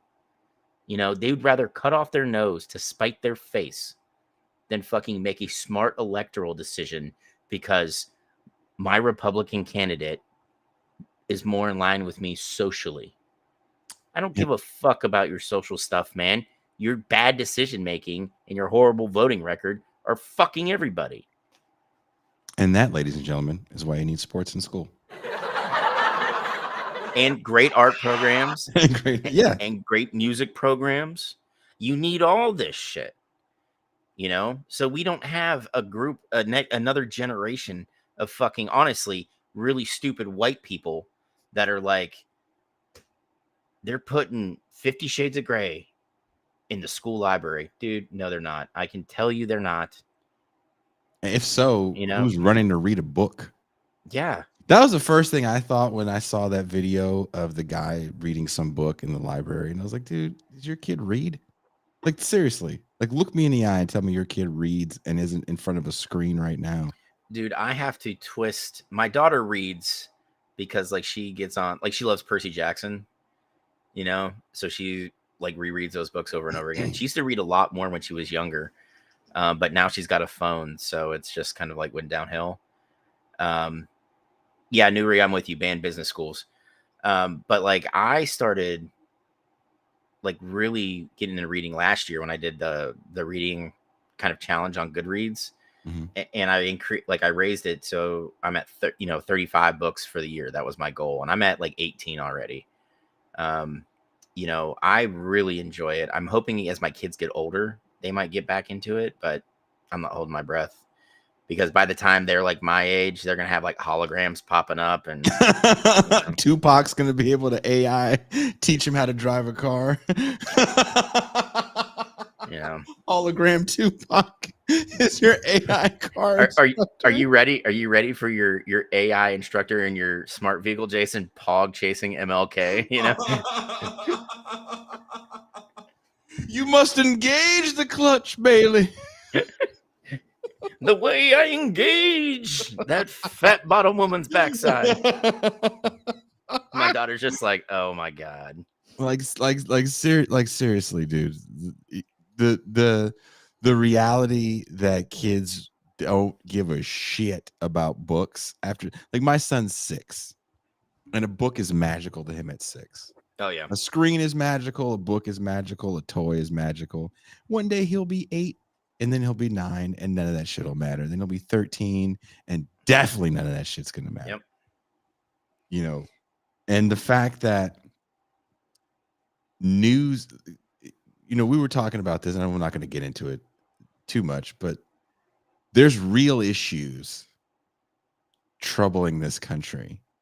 And I found it so interesting because I was always wondering, what's going to be the thing that takes a lot of the oxygen out of the Palestine frustration with people. It felt to me like every week there was a protest, and these were big protests. Yeah. And then Trump, who really wasn't, nobody gave a shit. And all of a sudden he gets shot at. And it felt like, okay, all the oxygen is about the shooter. And that's pretty massive. Somebody as young as that taking a shot at a presidential candidate. Granted, he was registered a Republican. The kid, like, what, 20 years old? He could have been registered a twink polka dancer. It didn't matter. He was 20 years old. He didn't really have a political ideology, but he knew enough that he wanted to kill this dude, right? That's frightening on a lot of different levels. And what sucks the oxygen out of that? Kamala Harris wearing Hillary Clinton's hand-me-downs and a pantsuit. Like, seriously, all of the oxygen of the Republican. And it's like, look, dude, I'm trying to finish this thing. I got this deal now to finally put out a bunch of this video essay stuff I've been working on for the last few years. And a lot of it has to do with the way we consume media. And there is no sadder moment than the one we're in.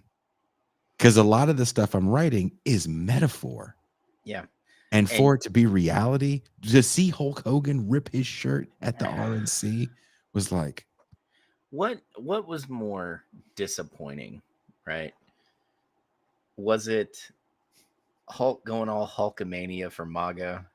Was it Kid Rock appearing as like a broke old drunken man dressed as Kid Rock? Or was it Amber Rose fully embracing her role as the token in the room? Ooh, I've only heard about that. Was it that bad? Yes. Like, she is leaned into that role, Jason. And it's just like, the irony of this is the people in that auditorium clapping are the same people that deride anybody for having an OnlyFans. And that's her moneymaker now. Word, what's it called? It's her, it's OnlyFans /Amber.com. Like the insanity. Yeah. Of everything. The people that I know that are apolitical, that are engaging in I'm with her, with such a failed slogan 8 years ago. I hate to say it, might be the moneymaker in 2024.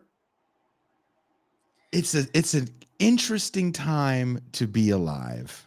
Yeah, that's putting it mildly. And the sad thing is people are, yes, Hunter, she did have a very shitty song that she released with that goofball MAGA rapper, as he refers to himself.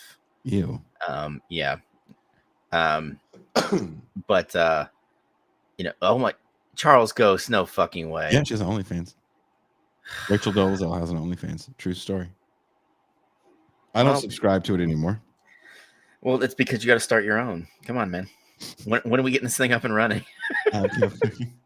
Oh, David Rose, you stop it. You stop it right now. Can you imagine Kamala Harris? We coming for you, nigga. Yelling at Trump. She'll win on that alone. Oh God.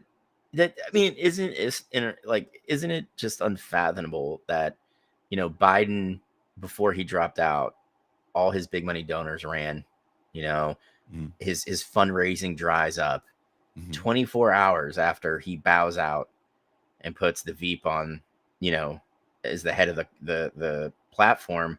She raises $100 million. It's just, that is unfathomable to me. Like, this is all I have to say about that. Macadocious. When Joe Biden was running for president, first of all, in 2016, I remember watching an interview with Joe Biden in his house, very cognizant, talking about why he was retired from politics. somehow someone had the idea to put a cattle prod in his rectum to get him out there, and he was horrible. He was polling last amongst a clown car of contestants to silence Bernie Sanders. Yep. Right? Then that move is made. We all know what happened 2019, 2020, right? We all know the story. But Joe Biden was so unelectable at that time of the clown car contestants. Yet Joe Biden won the presidency. Kamala Harris was one of the clown car contestants that nobody was really feeling. Kamala Harris now, like you said, $100 million in a white because of the white pantsuit. Mm-hmm. My homegirl said the other day, she goes, because we were talking about this, and she goes, she wasn't the right person at that time, but maybe she's the right person now. And she didn't say that in the sense of yay, Kamala. This had nothing to do with cheering on the Democrat. It was more an observation of a moment. Yeah. I mean, and that's the thing. That's probably the best way to fucking put it, because a lot can happen in 8 years to where you forget why nobody paid attention to her during the primaries. Mm-hmm. And David Rose, I'm with you. The minute Bernie rolled over and showed his belly to Hillary Clinton, I was like, fuck you. Showed his belly. Oh man, we've been watching Ben's dog. That's oh man. It's true. Dude, it's so what's crazy to me is that this, again, sham spectacle is gonna get all the oxygen. If we call this show Kamala Harris and volleyball, I don't know, everybody would watch it. Everybody would watch it. Why didn't we do that? Because I tried it sometimes, and not every day. Sometimes I try to have integrity, and I figure if Mac and I have fun, then we can live another day. Yeah, we can go through the bullshit we have to go through. We can live another day, Mac. But we should circle back to that idea, and we can just have AI draw a bunch of videos of Kamala just setting up, spiking, The video of her as Captain America, that's such a bad AI that there's another Captain America with an arm coming out of his head. Oh my god. She's got two shields. It's just a shitty AI. And someone's like, I'm happy about this. I'm like, why are you happy about this? Yeah. And again,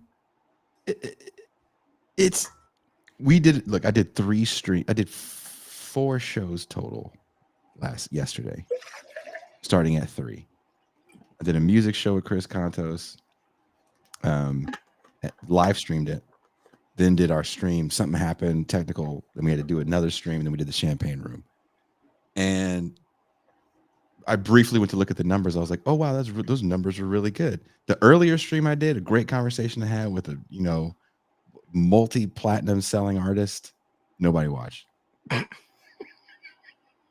Us talking goofy shit for like an hour, everybody watched.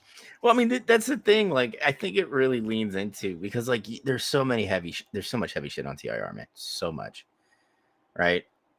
You've got to break that up sometimes with some goofy shit. And honestly, we're all being just ground down to nubs trying to survive now. Anybody who says I'm doing well, I immediately go, you are my class enemy. And I will punch you full-throated, just let you have it right in the nuts, or the vag, whatever you got. I'm punching you there. You're getting it. This is going to be an equal opportunity. Yeah. Don't talk to me about how well you're doing. You can suck my dick from the back, I just, and it's just, sometimes you have to just talk about goofy shit, watch bad trailers. I mean, we were being mildly serious in the show, right? But, I personally can't take that shit that seriously, because I'm like, then what? Yeah. Right. And then what? But yeah, Coach said, who the fuck is doing well? That's the real question. And that's kind of how we ended our our Oh. champagne room with that very sad reality. Like, who the fuck is doing Oh, well? I'll tell you who's doing well. The man whose name is on the dealership I work at, who The You guy know. that signed the check. Bro, I found out today the position I have Mhm. used to be 3 people. Oh, And I was like, what in the fuck? hey, Mac, welcome to capitalism. Yeah. Yeah. And you know what they found? They were like, oh, we got one of these soldier motherfuckers that needs a job. Bro, it was so hot today because like it just pissed rain long enough to make it stupid humid, you Mhm. know? And so I went to sit in my office for like 10 minutes and I had the 3 dudes I report to all walk in one after the other. And I looked at them all 3 and I was like, fuck off. I need 10 minutes of air conditioning. I'm dying right now. Like, dude, I hadn't felt this shitty because of the heat since Afghanistan, you know? And they were just like, well, yeah, just take a minute or 2. I'm like, no, I'm not taking a minute or 2. I'm taking 10. I'm going to sit right here. I'm going to drink my Powerade. I'm going to get some electrolytes back in my system. And then I'll get to whatever, is such a glaring need right now, Like I literally this is my 3rd week, dude. The guy who had the position before me gave 2 weeks notice and the position was still unfilled for 3 weeks. Right? And none of the managers did shit. So I had 3 weeks of inventory that I had to photograph and get on the website, right? Still fucking trying to do that. And I'm talking new and used vehicles, right? Had to take like 12 vehicles for recall issues to other dealerships so they can get fixed. Dude, it's just been one shit show right off the... Dude, Timothy, I wouldn't be surprised. Businesses still get tax breaks for hiring veterans. Still. Half the salespeople are fucking vets, man. Like, it's just... Getting someone that's hungry, right? Are you hungry? You feel skillless because your job was doing this one thing that doesn't translate in the real fucking world. It's so true, Right? too. Like, you can fix a Hummer. That's great.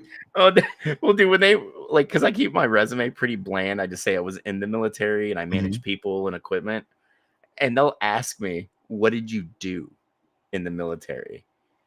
And I was like, "Oh, here we go. I was in the infantry." Oh, really? Mm-hmm.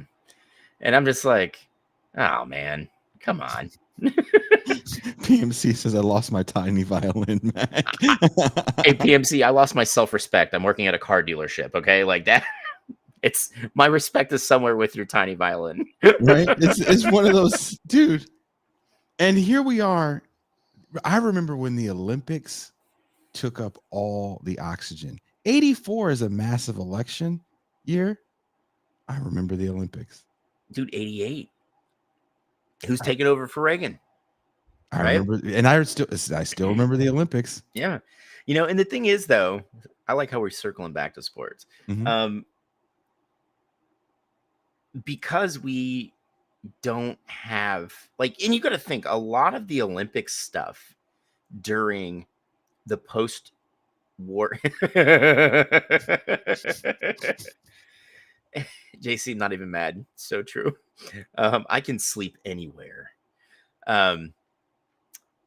The thing is, it's a lot of that was driven by the Cold War, right? The wall comes down. Who really gives a shit at that point, right? We still kind of celebrate Olympic athletes in a way. The Dream Team helped, would you say? Yeah, I think they kind of like say it's a hot air balloon, and like the pilot was like not paying attention and it starts deflating. The Dream Team was the guy who pulled the chain and got some fire up in it to inflate it a little bit. We're gonna hit the building quickly, Michael Jordan. Yeah, but and honestly, you got to think when the basketball team only pulled a bronze, I think that's when it kind of really went downhill. That and the Marion Jones thing. Ooh, the Marion. Do you think there was a brief? Because that's an interesting point about the Cold War. Do you think ice skating helped a little in the mid 90s with and neither one won gold. I think only one medal, right? Kerrigan got a silver. Yeah, silver. But do you think that whole thing helped a little, like kind of the scandal? Because that's a scandal. We're in the moment of scandal. Yeah, I In mean, the 90s. it absolutely did. And honestly, Tanya Harding had a big personality, which always is going to bring eyeballs. I mean, JC, I'm down. Like, fuck it. There's already professional esports teams, and they make a lot more money than me. So, if you want to represent your country playing fucking Overwatch, go for it. Like, That's an Olympic game, Call of Duty. I mean, I wouldn't be surprised if that's the one they pick, because Activision is one of the biggest fucking mouthpieces for American military propaganda ever. But still, that seems okay. Shut up. They can't play Dig Dug. I wish, like, because the IOC is such a horribly corrupt organization that they don't want to piss anybody off. That's why they allow Russian athletes to compete under, like, not their own flag, but as like international athletes. I would love if they picked like Fortnite as like the Olympic esport. Like, you get like I think they should make them go to arcade games. Oh, dude, that'd be rad. But like, I'd love like, and for America's esports team, and the oldest one's 10. Like who's right? Yeah, who's and in that team? His gamer tags like ball kicker 69 or something, like. The greatest thing that could happen in this Olympics is if the esports teams get caught up in a doping scandal. Bro, I would love that. And like I said, they're all kids. It's like that scene from Dodgeball where the Girl Scout troop gets busted for taking like, yeah. Like, seriously, dude, we need a steroid esports scandal. I mean, it's great, man. Like, and that's the thing. Like, I love that they finally put rugby as an Olympic sport. Like, why soccer been one, but we didn't want the second largest international sport in it. And then they went with sevens, which kind of makes sense because the matches are so fast paced. Like they're very quick. But like baseball went away and now it's coming back. There's no more baseball dream team, right? I mean, you got to think most of the teams, like before they did away with it for one Olympic Games, they were mostly amateurs and minor league players anyway. Mm-hmm. Let's face it, the MLB is never going to stop their season, to allow their athletes to play in the Olympics. Not the way the NHL did. So like it's just, I mean, if these athletes can get out there, I thought it was great that the WNBA, did you see what they did for the women's Olympic team? They played the WNBA All-Star team twice as like a warm-up heading into the Olympics. And the WNBA All-Star team won both games. So like I think stuff like that would be great to see. Oh, dude, JC, fucking sevens is rad. When its first Olympics, I watched the North American qualifying up at Wake Med Soccer Park up in Cary, and it was phenomenal. I got to meet Carlin Isles and Perry Baker, who, Jason, you need to Google those two gentlemen, and they are the fastest men alive. Like, just phenomenal speed. Perry Baker was actually a football player who switched to sevens when he realized he wasn't going to go pro as a football player. But yeah. Hey, take it easy, DC Joe Black, man. We always appreciate you, even if you're busting my balls. Jim Cotto, man, just fuck you, Kush. Mac, since we're talking about Olympic sports, skateboarding at one point in time was Olympic sport, correct? It's no longer, right? I don't know. I couldn't tell you if it's still a sport. Like, I think it'd be dumb if they did away with it. I'll look it up right now. Is skateboarding an Olympic sport? It popped right up. And the answer is, yeah, it is. Yeah. Well, there's an aspect of skateboarding that maybe you know about, maybe you don't know, because apparently you didn't watch all these movies between 1977 and 1995. But listen, Jason, I was raised a poor white child, and I didn't get HBO. unless it was like the free weekend, which then I didn't move. I like, off the remember the free couch. weekend, and apparently your mom never dated a dude that knew how to pirate it. No, my mother, again, makes horrible life decisions and just dates bums. Well, they weren't bummy enough. No, they If weren't. all you're bringing to the table is mediocre dick and pirated cable, you could get with a single mom in the 80s. Yeah, that's fair. It's a shame I couldn't do that now. Mac Bring found over- his calling. Bring over like a broken Amazon, A fire stick. fire stick. Mac just walks in the door with a Speedo and a fire stick. It's like, hey, who wants to watch all the Disney? All of them. All What's up, girl? So I like skateboarding. I was never good at it. I was never good at skateboarding. I'm not going to sit here and lie. I was like a lot of kids in the 80s. I had a skateboard. Back to my mother, my father. Another thing my father got me from Kmart. And maybe you remember this. Do you remember Marty McFly's skateboard from Back to the Future? Kmart sold this cheap version of it. And it was like the skateboard in Back to the Future. And it had the little rail guards on the side. Mm-hmm. Remember those? I had that.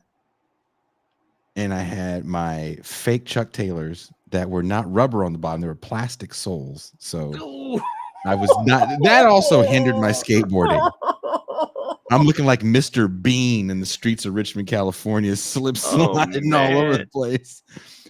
My mom's boyfriend ran over my skateboard and broke it and tried to fix it by taking the rail guard and put it in the middle. So much. And I couldn't get a new one. So I had to ride around on a skateboard that's basically two pieces of wood. Right? Can't do any tricks.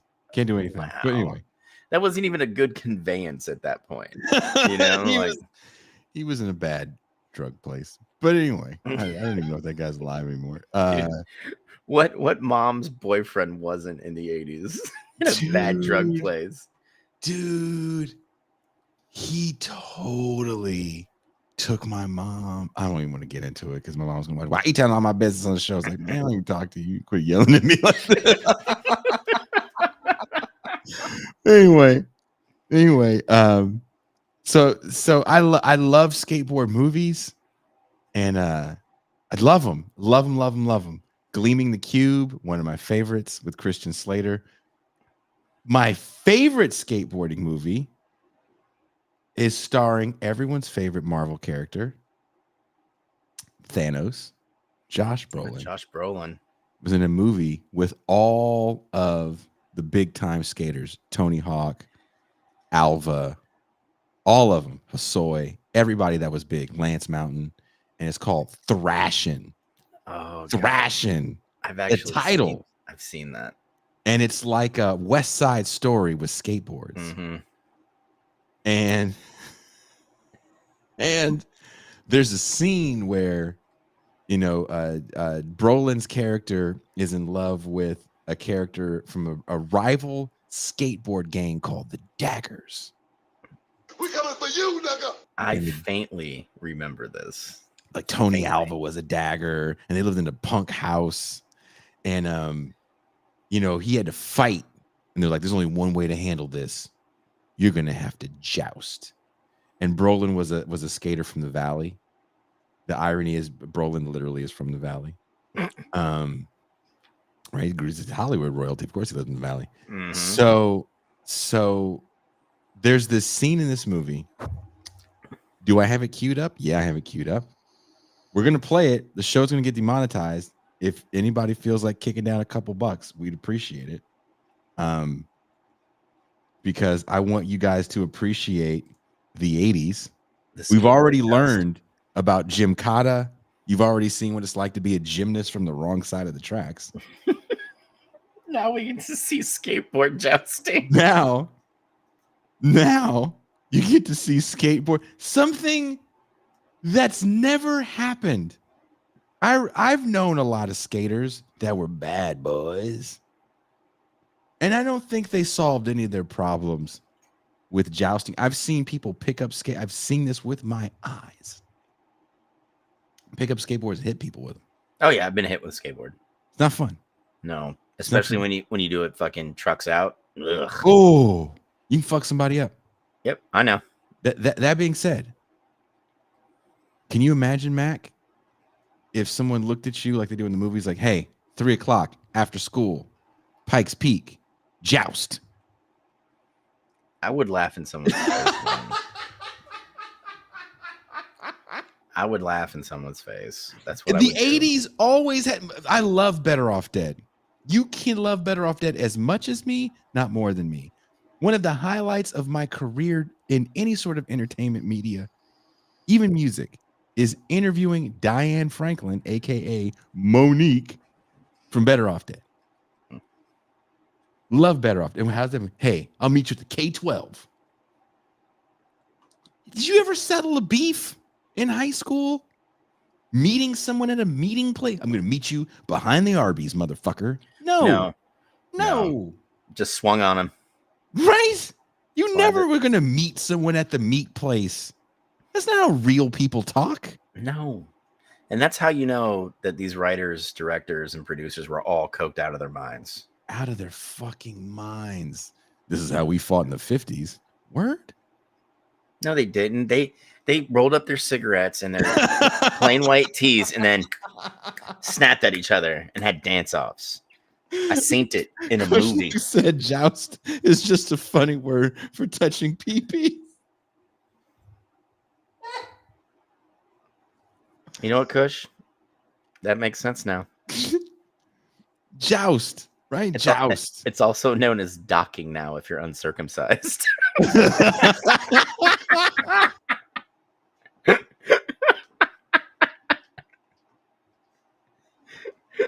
You did a whole dick in the foreskin like that? Dude, I don't know. I'm not interested in other penises. I don't want to know, but part of me wants to know. Of course you do. I knew that. There's a little like, is that how, like, Kush look? I hate to answer that question, but you're gonna get like a DM from Kush. It's gonna be docking. I was taught as a young person that they don't stick, but it sounds like. Oh, did you see Kush's follow-up? Did you see Kush's follow-up? Docking is cooperative. Joust is PvP.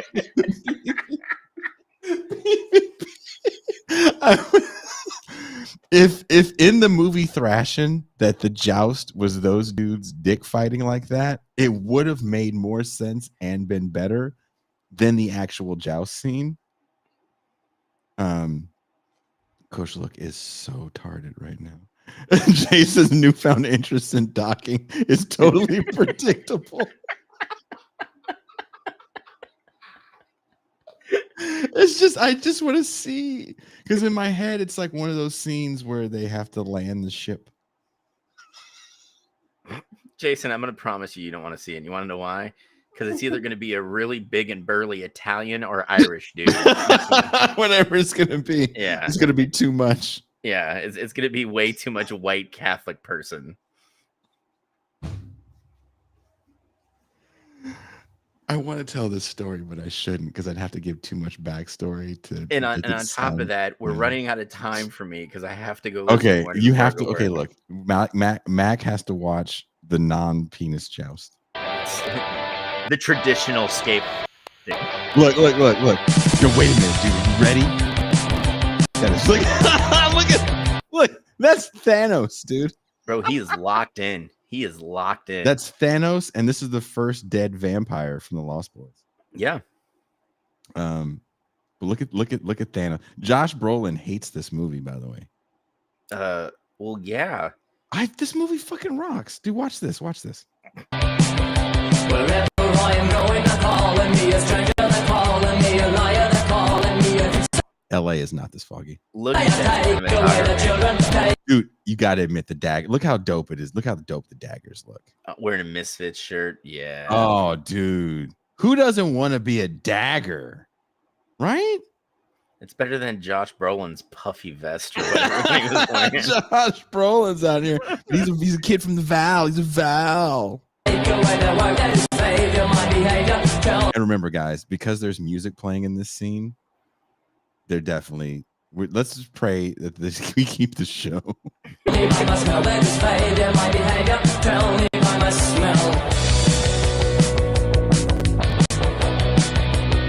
The preparedness of these kids for this event is amazing. Well, I mean, kids can do anything when they put their minds to it, Jason. No, really. Look at this. There's torches and shit. They decorated. These guys have matching outfits. That's kind of badass. No, This is all. Look, if you guys are enjoying this, please drop a couple bucks because this show is getting demonetized and might get taken down. Oh, take your bean. That looks like nuts. They gave him 2 pairs of truck nuts. What the fuck did they hand off to him? I mean, Josh Brolin's pants are way too tight to be trying to skateboard like this.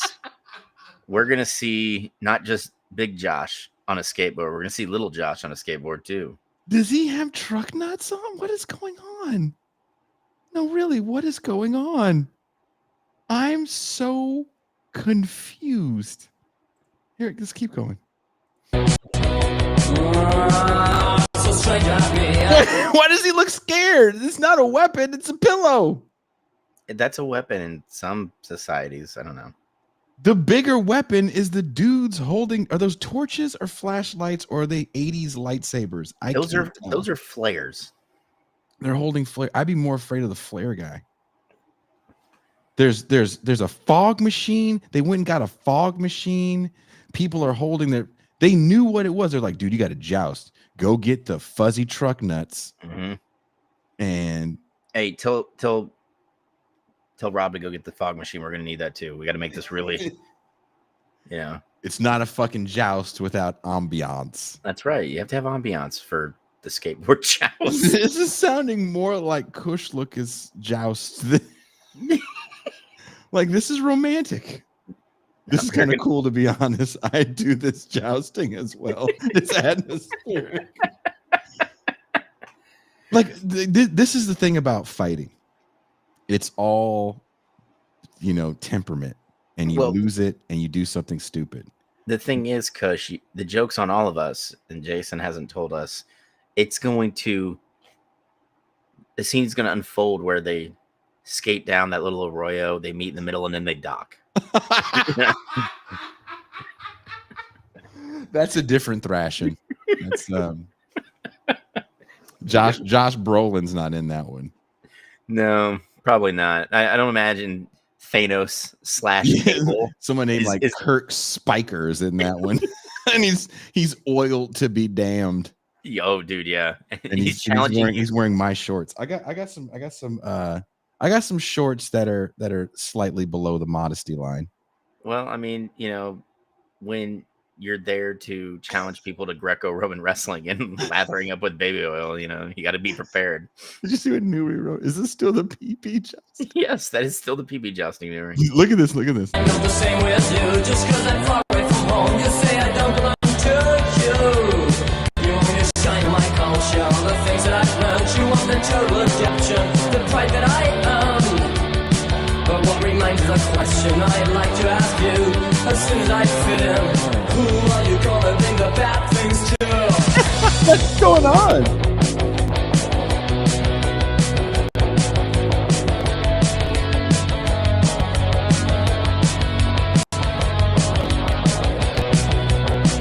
Does that mean it's over? I mean, typically during a regular joust, you go until someone falls off the horse, and Thanos did. Like this. So is that? Wait, let's see if it's over. I don't think it's over. Did you see dude grab his just like, oh shit, he kind of fell. Look at Tony Alva. Look at Tony Alva. He got tripped up by the pillow. Look at Tony Alva. Yeah, truck nuts. The Christian Asoy.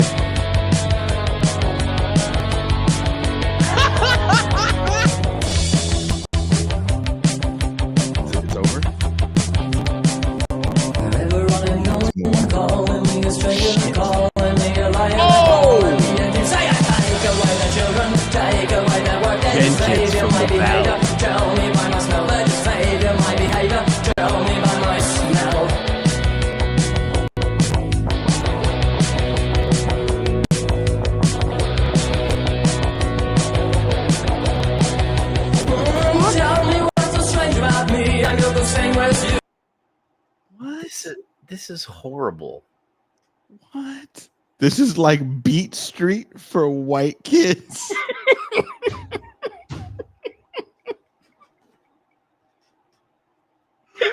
Oh my God. Oh, dude. Make it fly swatters, and this becomes an annoying game.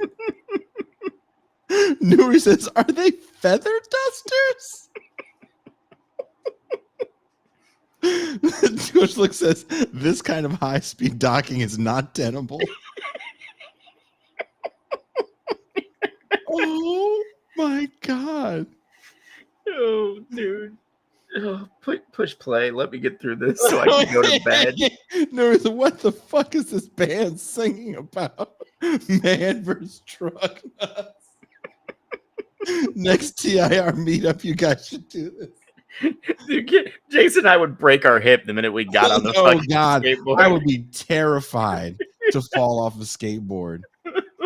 I am so happy that there's not video of anymore of me trying to do. I bought my son a ramp, and I was trying to show him how dad goes. I'll show you how to go. My son was like, "I'm scared, Dad." He was 6. I was like, "Don't be scared. I'll show you." I went down he had a driveway like this that slopes down. I went down the driveway. I tried to like ollie up the ramp too, just to make it super cool. Mac, that skateboard came and popped me in my taint. That shit. I thought that skateboard was gonna be stuck in my ass, like I was gonna have a tail. People are like getting hit in the dick hurts. Getting hit in the taint is worse. Oh my God. My son was sitting there just like, man, my dad sucks. While you're writhing on the ground like you got shot. I think he punched him in the docking station. That's what Sentinel Dragon says. Got jousted right there. Like this movie. Look, if you like skateboarding, and I'm being serious, if you like skateboarding, want to see some cool shit, thrashing is great. If you like ridiculous movies where skateboarding is the plot device, like Gleaming the Cube, Christian Slater solves the murder of his brother, who for some reason is secretly shipping arms to the Vietnamese anti-communist rebellion, and he gets murdered. Wow. Not by communists, and he has to solve the murder with skateboarding. That sounds awful. This is a movie, again, West Side Story with skateboarding. I feel dumber for having heard the plot device of the later movie. Just 'cause I'm far away from home, you say I don't belong to you.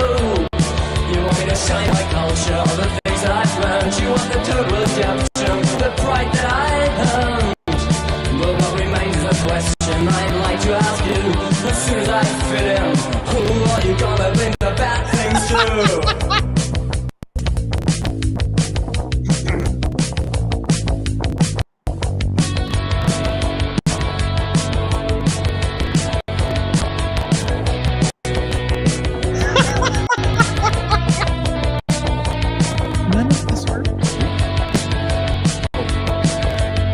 That was a docking. Now they're just docking.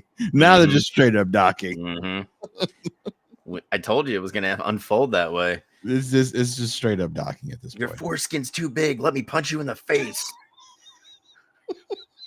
Skateboarders are renowned international arms dealers. I mean, Nuri, how do you think the IRA funded their war so long? Skateboarders sending over. You didn't know that? From the producers of Breakin', it's thrashing.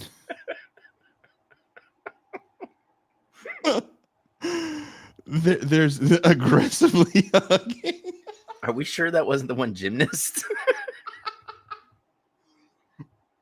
This is the sports world. These were sports movies for alternative sports. There's no North Dallas 40 for skateboarding. Sadly. There's just thrashing and Gleaming the Cube. Right? I mean, dude, if you want to watch a fun skateboarding movie, watch The Grind.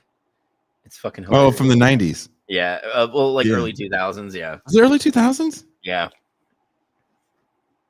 Look, you don't listen to Mac. Don't listen to Mac. I mean, there's it's a great. skateboarding movie from the 70s. Stop it. Stop it right now. Stop it right now, or when we do start ACAB cooking, it's just going to be a bunch of like really perverted old men that are just going to be like, Jason, you fry up that steak real nice, like. They're like digging in their belly buttons too, just like, oh yeah. Remember grill marks, Jason, grill marks. I need those grill marks. Mac, just real quick before you go. Is it too late? Dude, it is 11:37. I have to be up at 5:20 to go lift. Okay. When we come back next week, Pascal will be here with Daniel Tutt. But when we come back, Jason will have watched 3 hours of docking videos. when we come back, we're gonna watch the 70s skateboard movie Freewheeling. God, no. No. You know what else is a good Olympic movie that I went to the theater to go see that I love? Semi-pro? The Cutting Edge. Remember Cutting Edge? Oh yeah, that's where the hockey player became the figure skater. Yes. DB Sweeney, right? That's his name. Yeah. Dude, it's a great movie. It's a great sports movie. Great sports movies that people don't think are sports movies. Cutting Edge, Thrashing, American Anthem, Jim Cotta. We just showed you some of the greatest sports movies of all time. Dude, Hunter said 8cab's going to have an experimental docking and or jousting segment. Newry Yank says, please no more of that trailer unless you mute that song. I was hoping that they would say, like, come on, like you could hear them, but just the looks on their faces of like, oh no. Like, what are you worried about? Dude, it is such a bad movie. There was a white woman with kabuki makeup on. That was Sherilyn Finn. That was Sherilyn Finn. That's Sherilyn Finn. Oh God. Sherilyn Finn. Sherilyn Finn. Mac's first crush. Dude, I'm not gonna lie, I would have hit it if I had the chance. Oh, dude, you probably can. Now, no, she got really into the plastic surgery and looks super. It's okay. fake. It's still the same Sherilyn Finn. No, because I might have to wake up and make her breakfast in the morning. I don't want to look at that. Just remember her in The Wraith with Charlie Sheen. No, thank you. JC says she was in Whiteface. She was in Whiteface. Yes, dude. That's what she needs more to be even whiter. Oh, dude. This. Thank you, Mac, for helping me through another Wednesday. Everybody, thank you guys. Thank you for the super chats because this show is definitely. Oh yeah. Definitely. It's not going to last long on YouTube, but definitely it's going to be an audio podcast. And sadly, the audio podcast, you're going to lose something. So if it does get taken down, I will put it back up for patrons because I do think watching Thrashing and Jim Cotta and American Anthem is important. Kush, look, this is going to be when I describe the show. This is what I'm going to say. Leftists should handle their beefs with skateboard combat. Up next, we have the trot against the Stalinist. On your Can you imagine? Can you imagine? No, it would be ridiculous and awesome to watch because I would just sit there in like a folding chair with a cooler of beer. You know, I'll put some water and some other soft drinks in there for you, Jason. We just sit next to each other and watch the madness unfold. If we could find a way, the only thing that to me is worth monetizing is to do a battle of the network stars, ridiculous style with podcast people like Destiny versus Norman Finkelstein, but skateboard jousting. Jason, I have to get on what?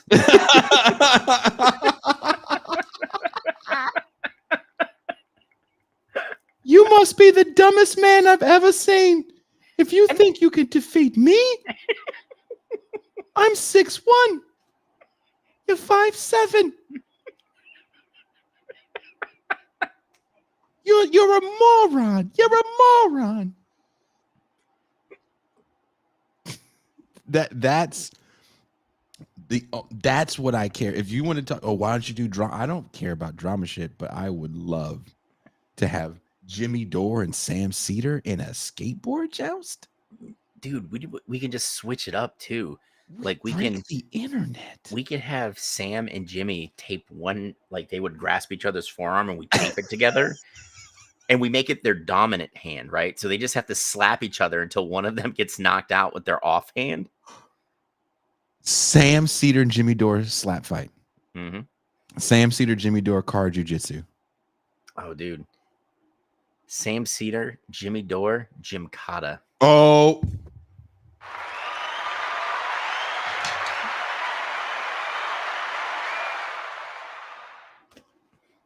Right?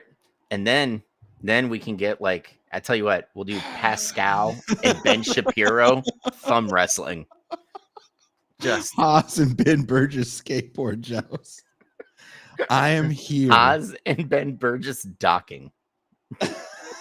I am docking.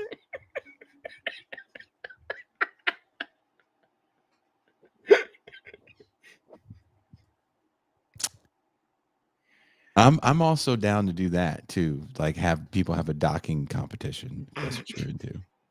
Who could ever pull their force? Because now that I heard that, or do some goofy shit like how many M&Ms can you put in your foreskin? Or you come with your foreskin filled with M&Ms and someone has to guess how many M&Ms are in your foreskin. Well, I'm gonna guess 13 wrong, and he just pulls it back, and there's like 60 that falls out. Pew, pew, pew, pew. Or it's like foreskin skeet shooting. And you get like a BB gun, and someone shoots Skittles out of their foreskin, and you have to shoot them with the BB gun. Open the pod bay door.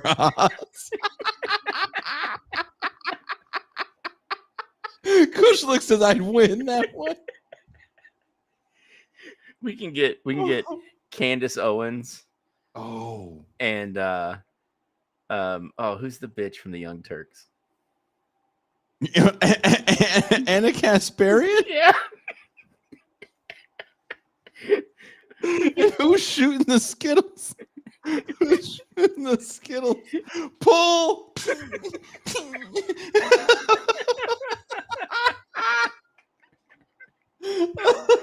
Loser has to eat them.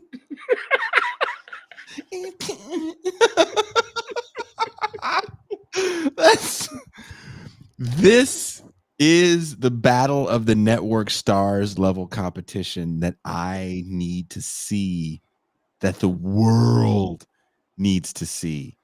In this time of political uncertainty and unrest, in the era of kayfabe, what we really need is Haas shooting M&Ms out of his foreskin while Anna Kasparian and Candace Owens shoot those M&Ms with a BB gun. Yep. Better yet, with Haas, we can just, since he's such a little fella, we can hang him upside down and shake him and see what falls out of his back hair,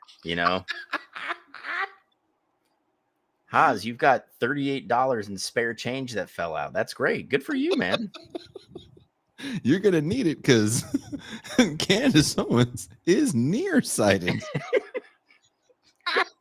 Fucking get Jackson Hinkle up there. Oh, my God. And what we do, since he likes to like put pictures of himself on Twitter, like in the gym, but the guy he always skips leg day.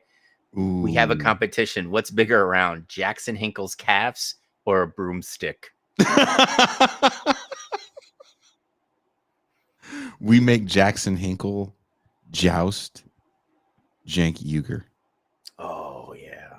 No, better yet, Jackson Hinkle has to joust Amy Goodman. Oh, dude. Actually, we'll have Cenk and Jackson Greco-Roman wrestle in singlets. Ooh, Caleb Maupin versus Thought Slime, the docking. Yep.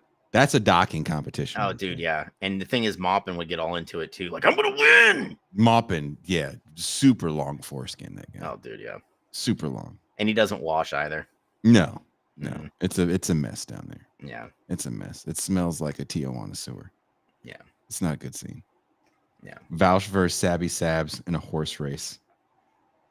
Damn. Oh my God, Vouch would lose because he's too busy docking with the stallion. but see, Vouch wouldn't use his dick; he'd use his head.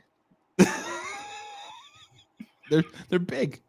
Yeah, a foreskin there. These are the games that if I had Peter Thiel like money. Oh, dude, yeah. Oh, if I had Peter Thiel, I wouldn't be trying to get Gawker clothes. I'm like, what do I have to do to get Jimmy Dore to shoot Skittles out of his dick? Hey, Jimmy Dore, you want to be taped to Sam Cedar and slap each other with your left hands until someone gets knocked out? That's right. I knew you would. Nuri Yank says, what the fuck? Do Americans have foreskins? Well, Nuri, you can be the official foreskin checker.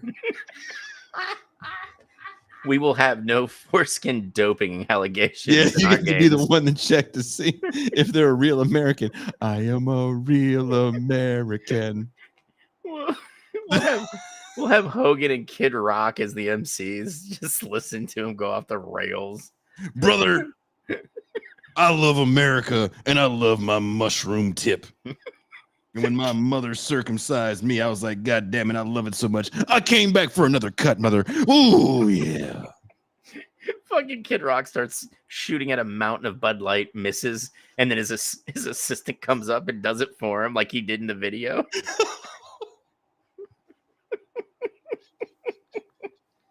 Like, that's what I, in my fucked up world, if I had $1 million, that's the shit I'd be doing.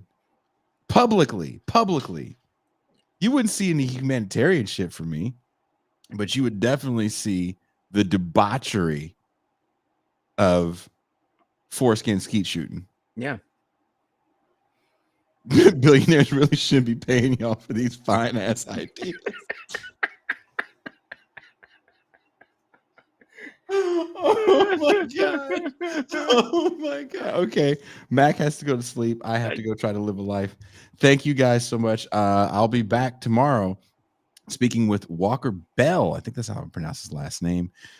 He's got a game called Storming the Capitol.